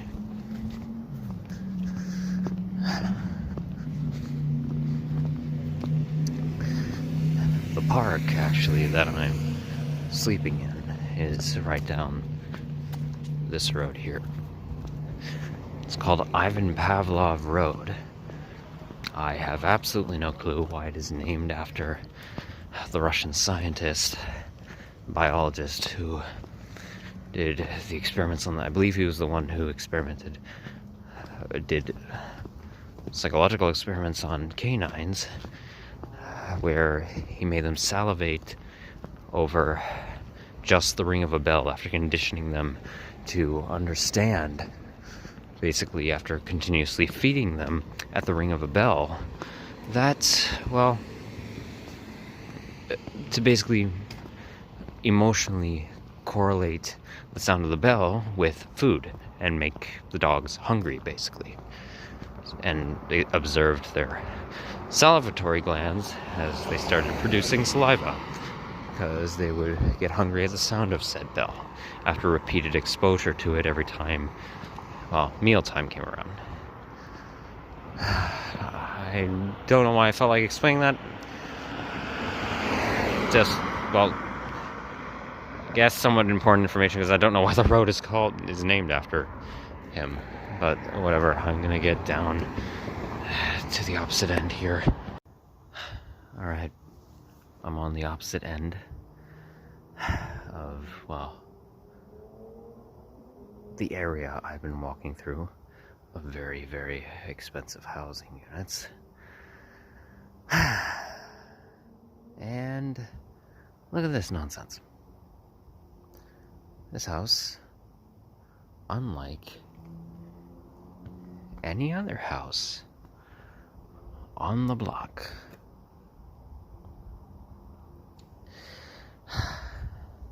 has violet blue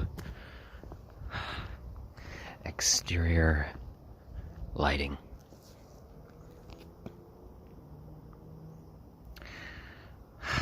Okay. That is so clearly just to show off. No.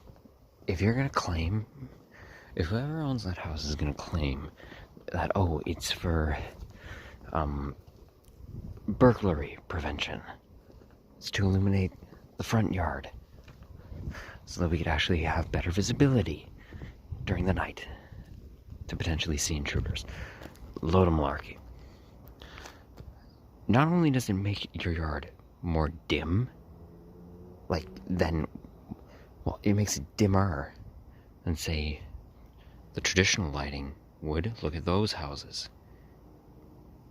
Their front areas are completely illuminated.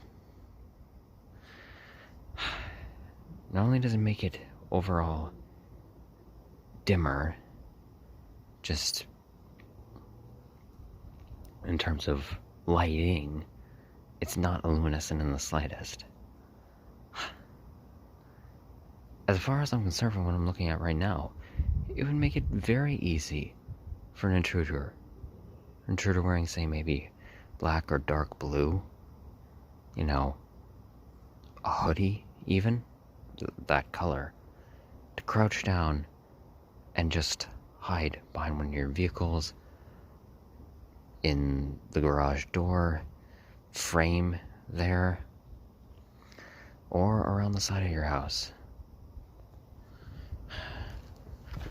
It doesn't illuminate shit. Well enough, at least.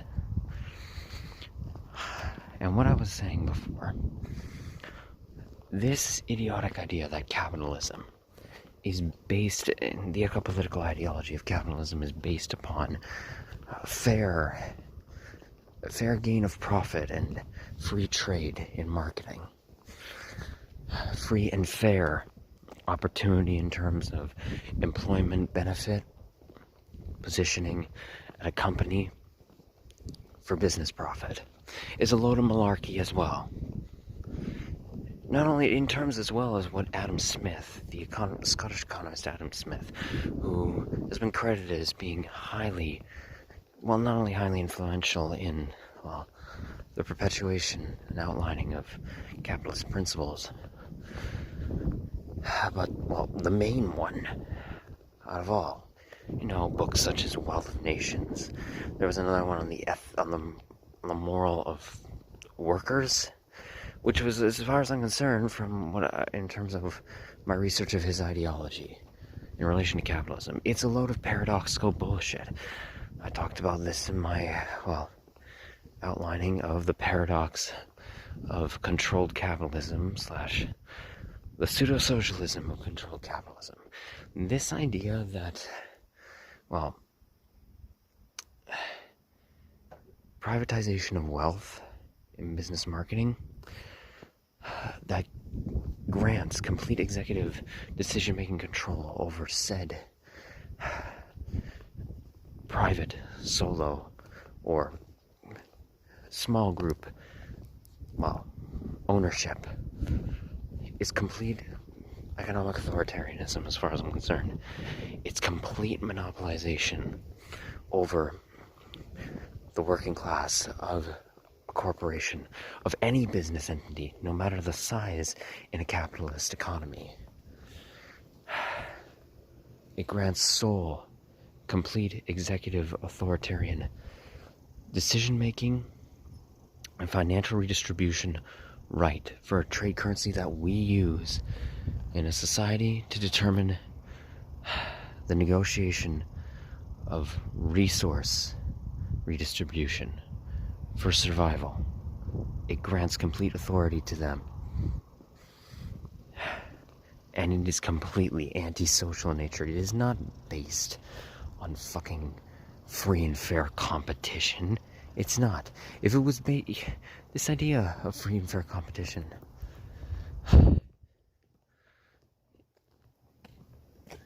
if an ideology of the sort of capitalism, something along the lines of capitalism as well, capitalism in and of itself was built upon the foundational ideas of fair competition for external individualism.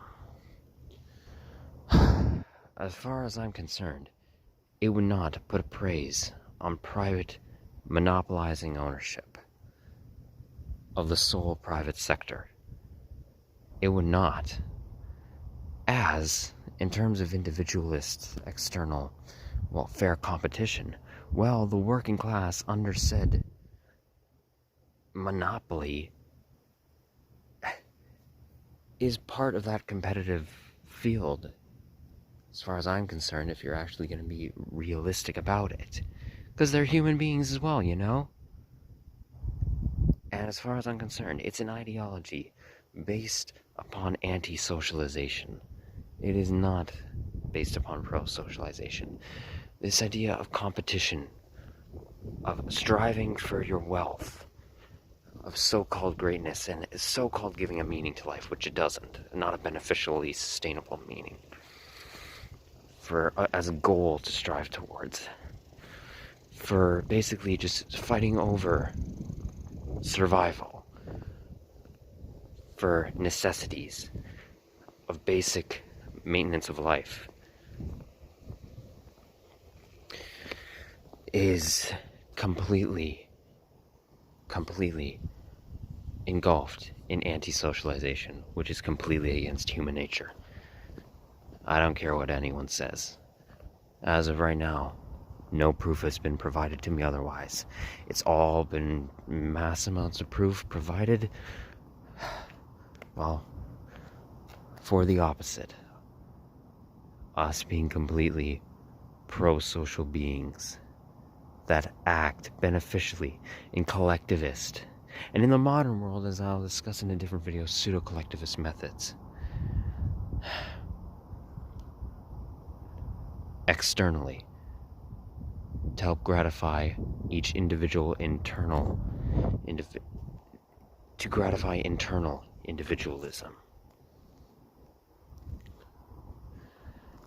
And you motherfuckers, with your stream and bridge and castle tower headpiece in your front yard. If I ever return to Laval, Canada, once I leave the city and have spent a considerable period of time away from it, if I ever return here, I'm coming back to this neighborhood, and you people better damn well have done renovations. You better have installed a drawbridge. You better have dug a 9-foot moat and filled it with water, and have it going not just in your front yard, completely around the entirety of the vicinity of your home. And it better be filled with sharks with freaking laser beams on their goddamn heads. No, if you're gonna, because of your disorder, if you're going to be so desperate for social approval, then I want to fucking see you go all out.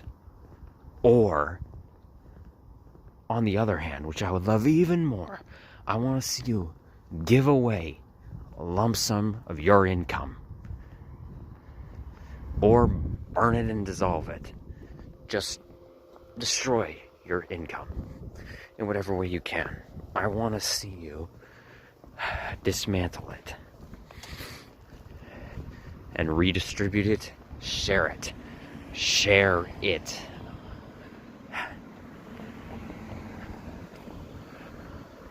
I better see one of those two things if I ever fucking return here. Oh, and since I'm coming back out to this main road, that, the only public hospital in all of Laval is on. It's interesting to know as well, more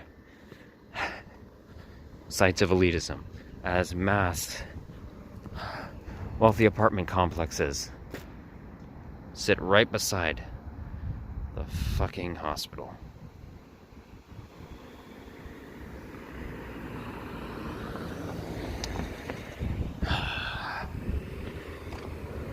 What a world. So, I'm just sitting outside of Cité de la Santé, just at a bus stop, beside one of the little shelters they have built.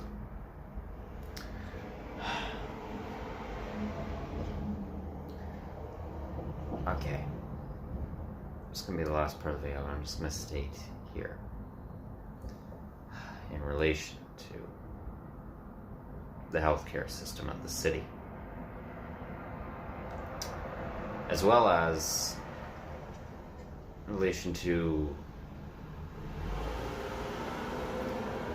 not just here, but what I also experienced in Gatineau.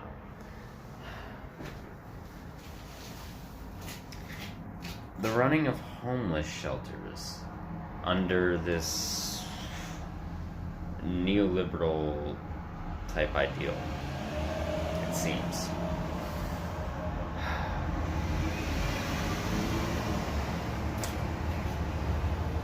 Okay. If you're a hospital that claims it as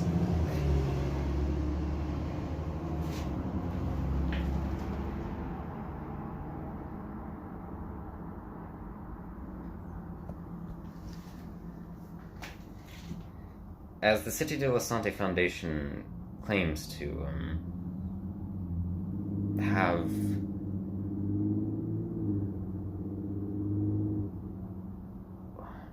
unending compassion and care for all their patients and medical staff. If you actually had care for the patients that come through your doors, not only would you allow them to stay in your facilities when you clearly have enough room, even allow, say, someone who is not in any sort of housing at the moment, and they needed, shelter because, oh yeah, they have an infection and would rather be out of the elements, so as to let it just lessen, and so that, one's immune system, their autoimmune response, can actually have time to process the bacterial entity and flush it out of the body's system without having to fight off, in terms of body temperature regulation by the nervous system, without having to fight off the elemental forces outside.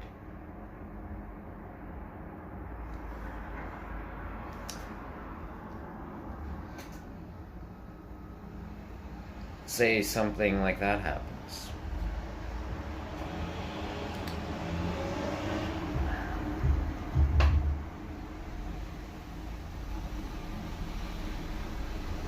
But you deny them accessibility to just staying in your facilities? Well, then you're a sham of a hospital. You're a sham and disgrace to medicine.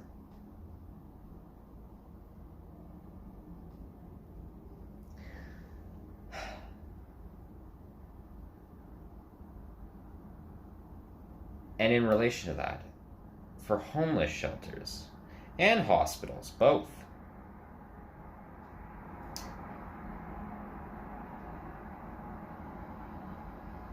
As I talked about this in the last video that I uploaded, in part 2,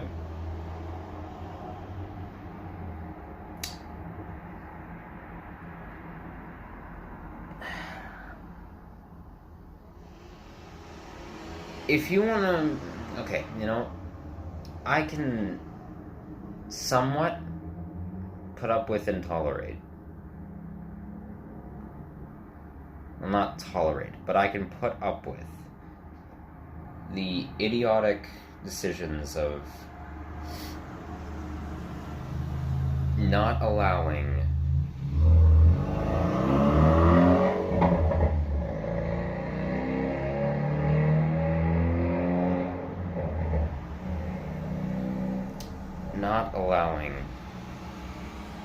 someone without housing to stay in, say, if the shelter acted as more of a temporary residency, where you had to say, apply and go through an integration process for moving there temporarily. Or for whatever damn reason the hospital doesn't allow patients that are not so-called not in need of being admitted. It doesn't allow them to just stay in the halls at the very least of, the 24-hour emergency room. Fine. But if you don't allow said person without housing to so much as camp out on your property, you're a disgrace. Morally, you are completely corrupted. You're a disgrace to social services. So-called social services. You're a disgrace to the public interest. What I consider to be the actual public interest.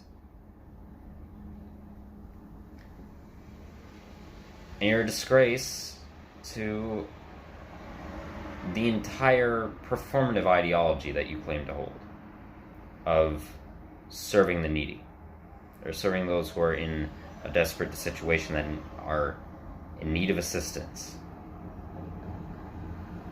In terms of healthcare, well, a facility that implements policies such as that, you're a complete disgrace to the Hippocratic Oath. That, something that universally, now I don't believe in oaths, but within the medical and psychiatric world, it's universal of the whole. I don't remember it verbatim, but I will serve the community. I will ask for help when needed from my colleagues. I will admit what I do not know. And I will listen, and I will take care and work with patience. Essentially, just to sum up the Hippocratic Oath.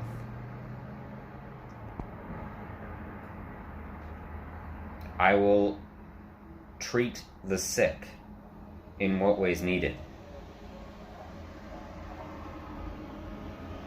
If you don't allow, especially in terms of a private homeless shelter, a private organization that operates a shelter for, the homeless.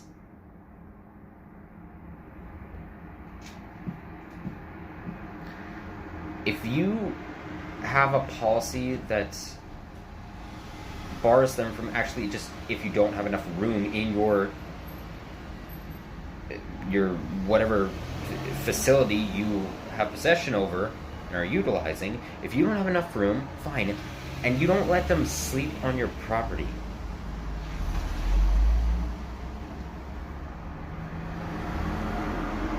Disgusting. And ludicrous. And hypocritical.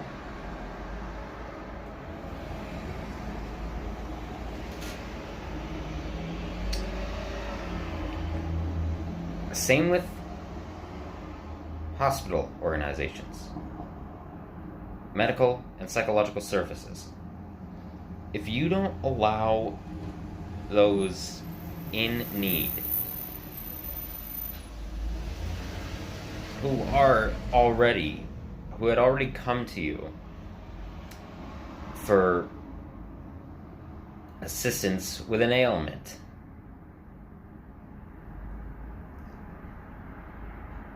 if you don't allow them to so much as set up camp on your premises,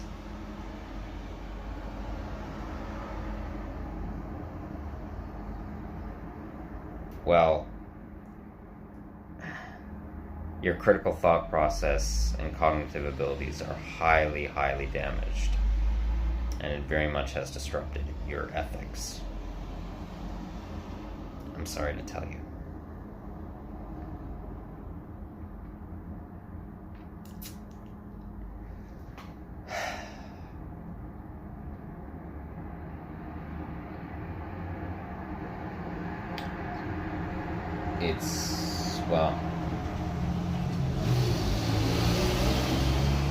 It's very, very sad and unfortunate.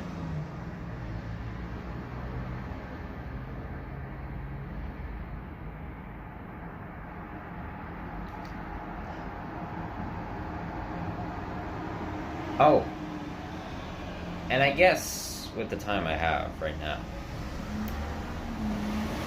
I'll shed a bit more light on the problem in terms of, and again, I don't believe in regulated healthcare. But in terms of, sadly, we're a majority of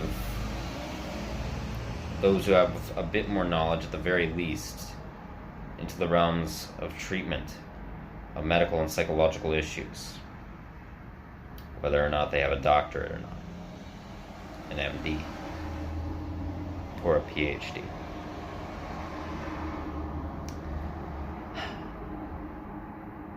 Another issue of why Cité de la Santé, being the only public hospital in the whole city of Laval, the third biggest city in Quebec,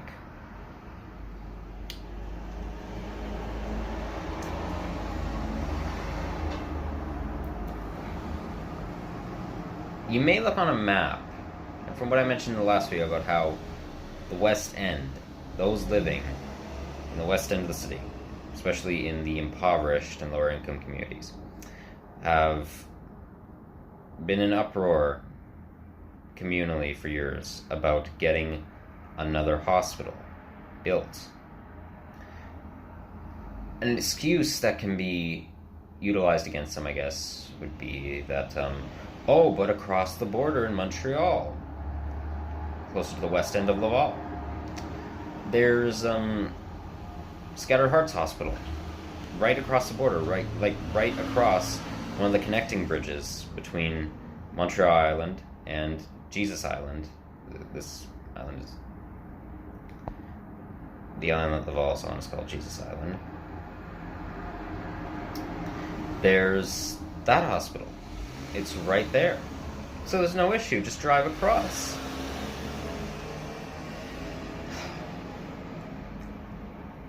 Actually, there is. You see, the connecting bridge, I don't know its name, that runs through the St. Martin district of Laval.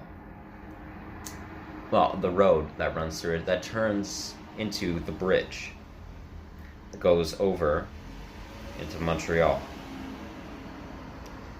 where that public hospital is. It's considered a major roadway. Very heavy traffic, very busy. And a majority of inhabitants of that area, from what I noticed when I was over there, seem to have, well, lesser maintained vehicles, or they walk on foot. They aren't able to afford a vehicle, or they're only able to afford very small motorized vehicles, such as motorized scooters, maybe just small motorbikes, basically. I was going to say e-bikes, but even that might be too expensive for, well, majority of the inhabitants of St. Martin.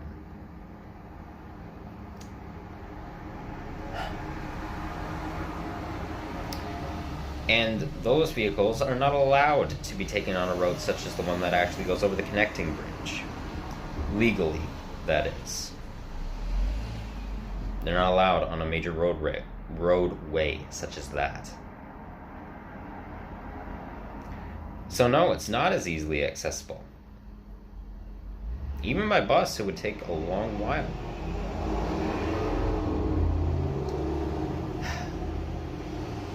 And you may think, oh, okay, well, there must be a bridge that isn't so heavily trafficked or considered a major road route that smaller motorized vehicles can actually go on. Yeah, there is.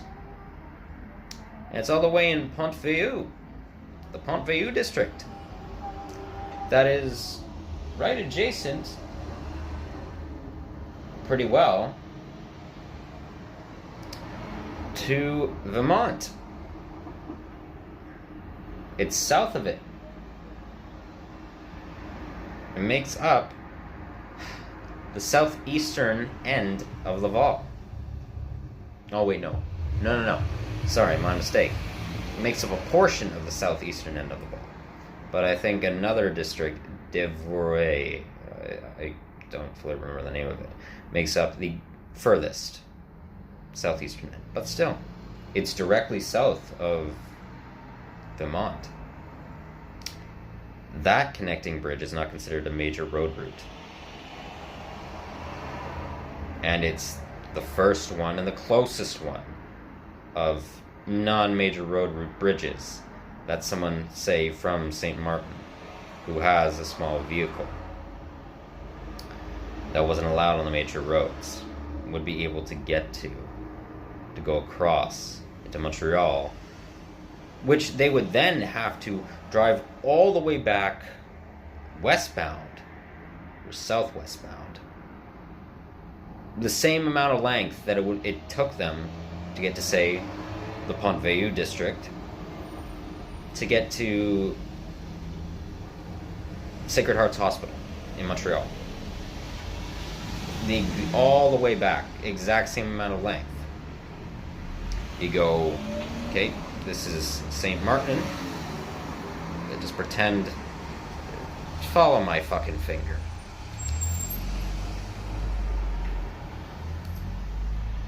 This is the St. Martin district of Laval.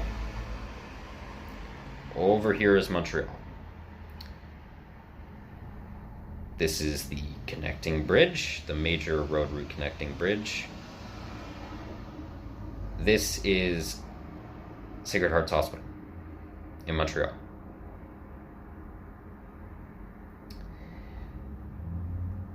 For someone with a small vehicle, that wasn't allowed on the major road routes in that area.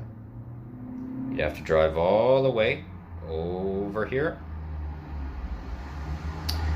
to Pont-Vieux in southeastern Laval, go over a connecting bridge, drive all the way back the exact same amount of length, just in Montreal instead of Laval, and get to the hospital.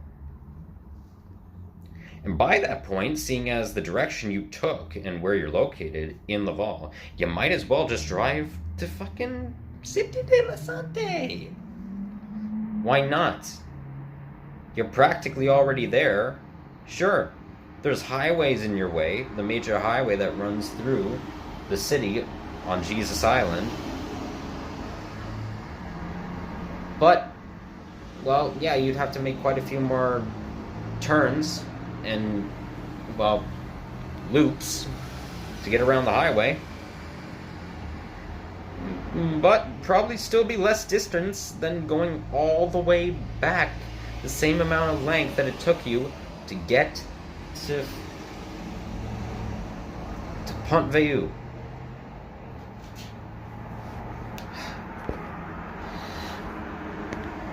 And you say, what about ambulance? What about an ambulance? Okay, this hospital, Cité de la Santé, it serves as basically the paramedic center as well for the city. Laval, from what I've looked up, does not have any sort of, because certain cities do have this in Canada, a center for where paramedics, ambulances, just a storage center for them where they basically wait to be on call and be dispatched so that they can get to a location and take patients to a hospital. Well, Laval doesn't have that. I have no clue if Montreal has that or if Longueuil has that. I have no clue. All I know is Laval does not have that. So, if, say, someone was to be in need of assistance and needs to be rushed to ER or ICU via ambulance in the city, 911 dispatchers would have to obviously dispatch an ambulance out from here. Say if the call was coming from the west end of the city, they would have to go all the way out there, either taking the highway or loop-de-loop routes, maybe through the industrial area and down through the downtown area, and then through St. Martin, and then I believe the furthest western district of Laval is St. Dorothy. So, yeah, not good, especially in an urgent situation.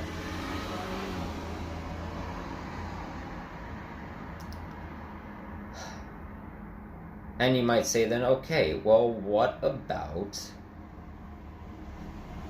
an ambulance taking a patient to Scattered Hearts Hospital in Montreal, a hospital that's closer to the western end of Laval in the city of Montreal, bordering it. Again, that's still a lengthy amount of time, one, to go across, well, where they would have to be from. Even if it was from Sacred Hearts Hospital, going across the connecting bridge into St. Martin, still be a lengthy amount of time. But true, that could be a point. But I don't actually think, I have to do a bit more research, but I don't think the city dispatchers legally can do that. They might be in maybe like intensive emergency situations able to call and dispatch over in, say, the Montreal, like from whatever the 911 operating center in the Montreal municipal area is. They might be able to put in like a call, like transfer the request from Laval's headquarters to there in Montreal and ask, hey, we need an ambulance dispatch out to this part of Laval in the western end from one of your closest hospitals in the northwestern end of Montreal. We need it now. Can you do that? And then bring them to one of your hospitals that's closer to the western end. I don't know legally if they have permission to do that. And I don't think that happened. Fair to say that does not happen on a fairly regular basis, even when it's needed.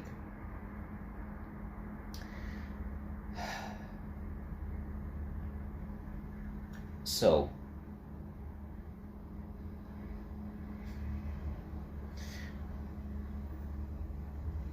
it's very clear, and looking up more about the current mayor, Stéphane Boyer, it's very clear that not only obviously he has lobbyists, corporate lobbyists that fund his municipal government. He's claimed to be an entrepreneur. I don't know what business he was in before, but okay, I don't doubt that entrepreneur. I don't doubt he's a part of elitist factions, obviously. Apparently, he was some sort of foreign aid worker in South Africa for a long time. But it's very clear that, okay, from what I've looked up about him, either he's of a neoliberal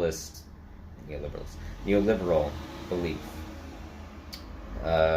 This idea of utilizing private capital ownership to help fund cultural developments for disparaged communities, or place a heavy importance on different demographics, prosperity in a free market economy. He's either of that belief, and he's just been indoctrinated into it, because he's written books on this subject, or, and what might be the more likely option, is that he's just either a liberal fascist or just plainly a capitalist fascist, and opportunist, not objectivist. Sorry, it's cold right now. Not an opportunist. God, thank you, Dysphagia. Really nice to have you right now.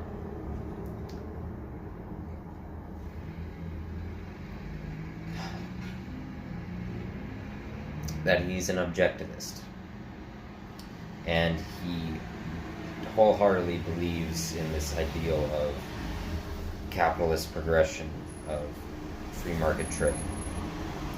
Because from reading interviews with him, he's described himself as being fairly progressive, and well, he's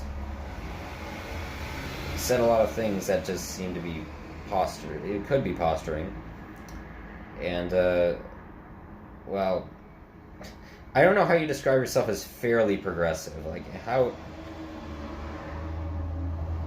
What do you mean by fairly progressive? So you're in some regard against progression? Okay. It's clear, though, that obviously, from his mouth and his own administration, they have no intentions of building another hospital. I'm not for, again,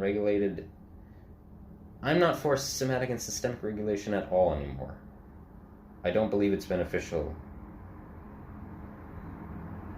I don't. There are a multitude of things that can go wrong, that do go wrong, and that don't adequately meet everyone's needs, as far as I'm concerned.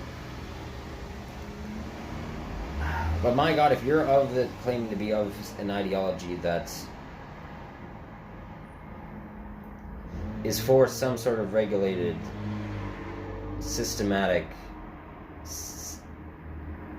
social service that is for public benefit, well, it's clear that you're a hypocrite to it and you don't care.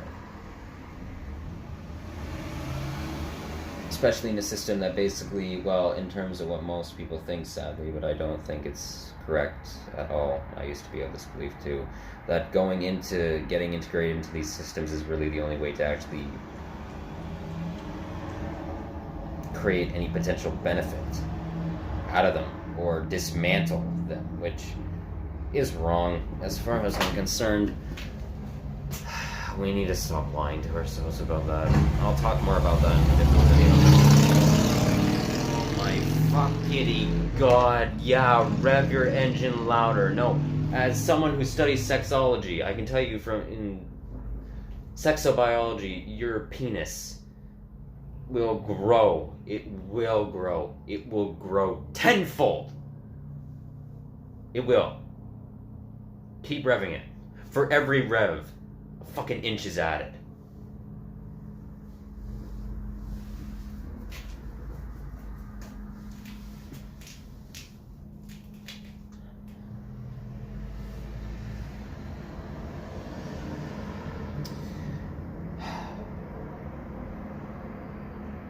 Oh, and in terms of medical specialists, high-paid medical specialists, mainly ones that practice in Montreal, living here in Laval, supposedly.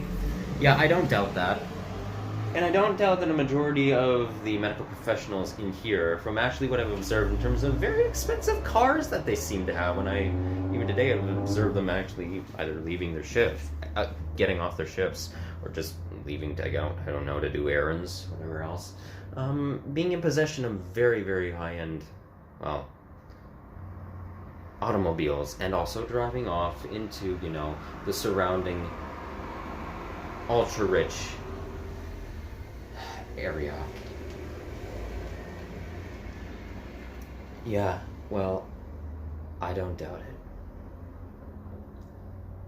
And I don't doubt that the only reason this hospital is the only one still in the city is because, well, it's convenient for, well, the elites to be able to just have accessible healthcare right here, considering the high-end real estate value of when it was initially built long ago.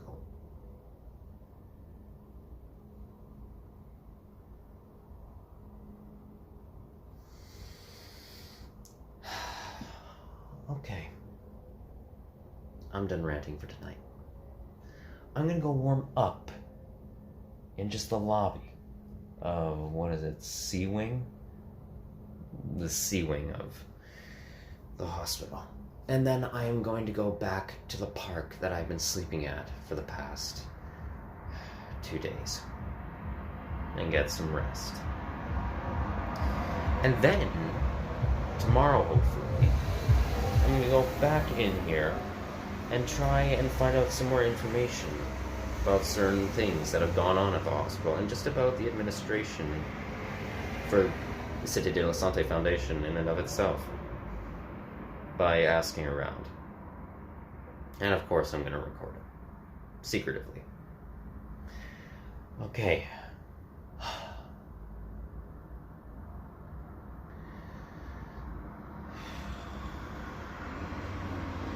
Enjoy your evening. Hope you have a better evening than I've had.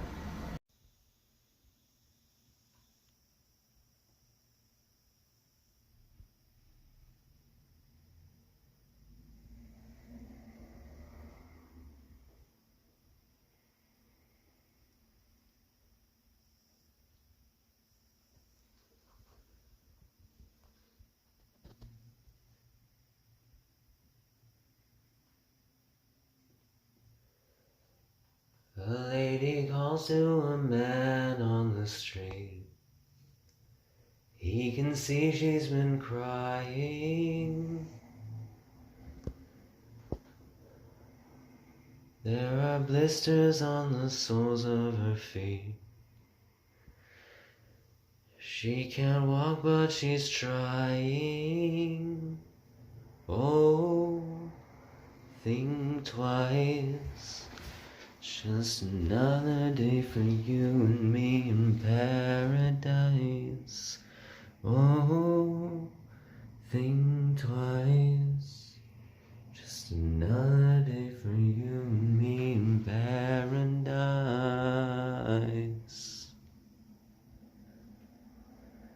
Just think about it. Just think about it.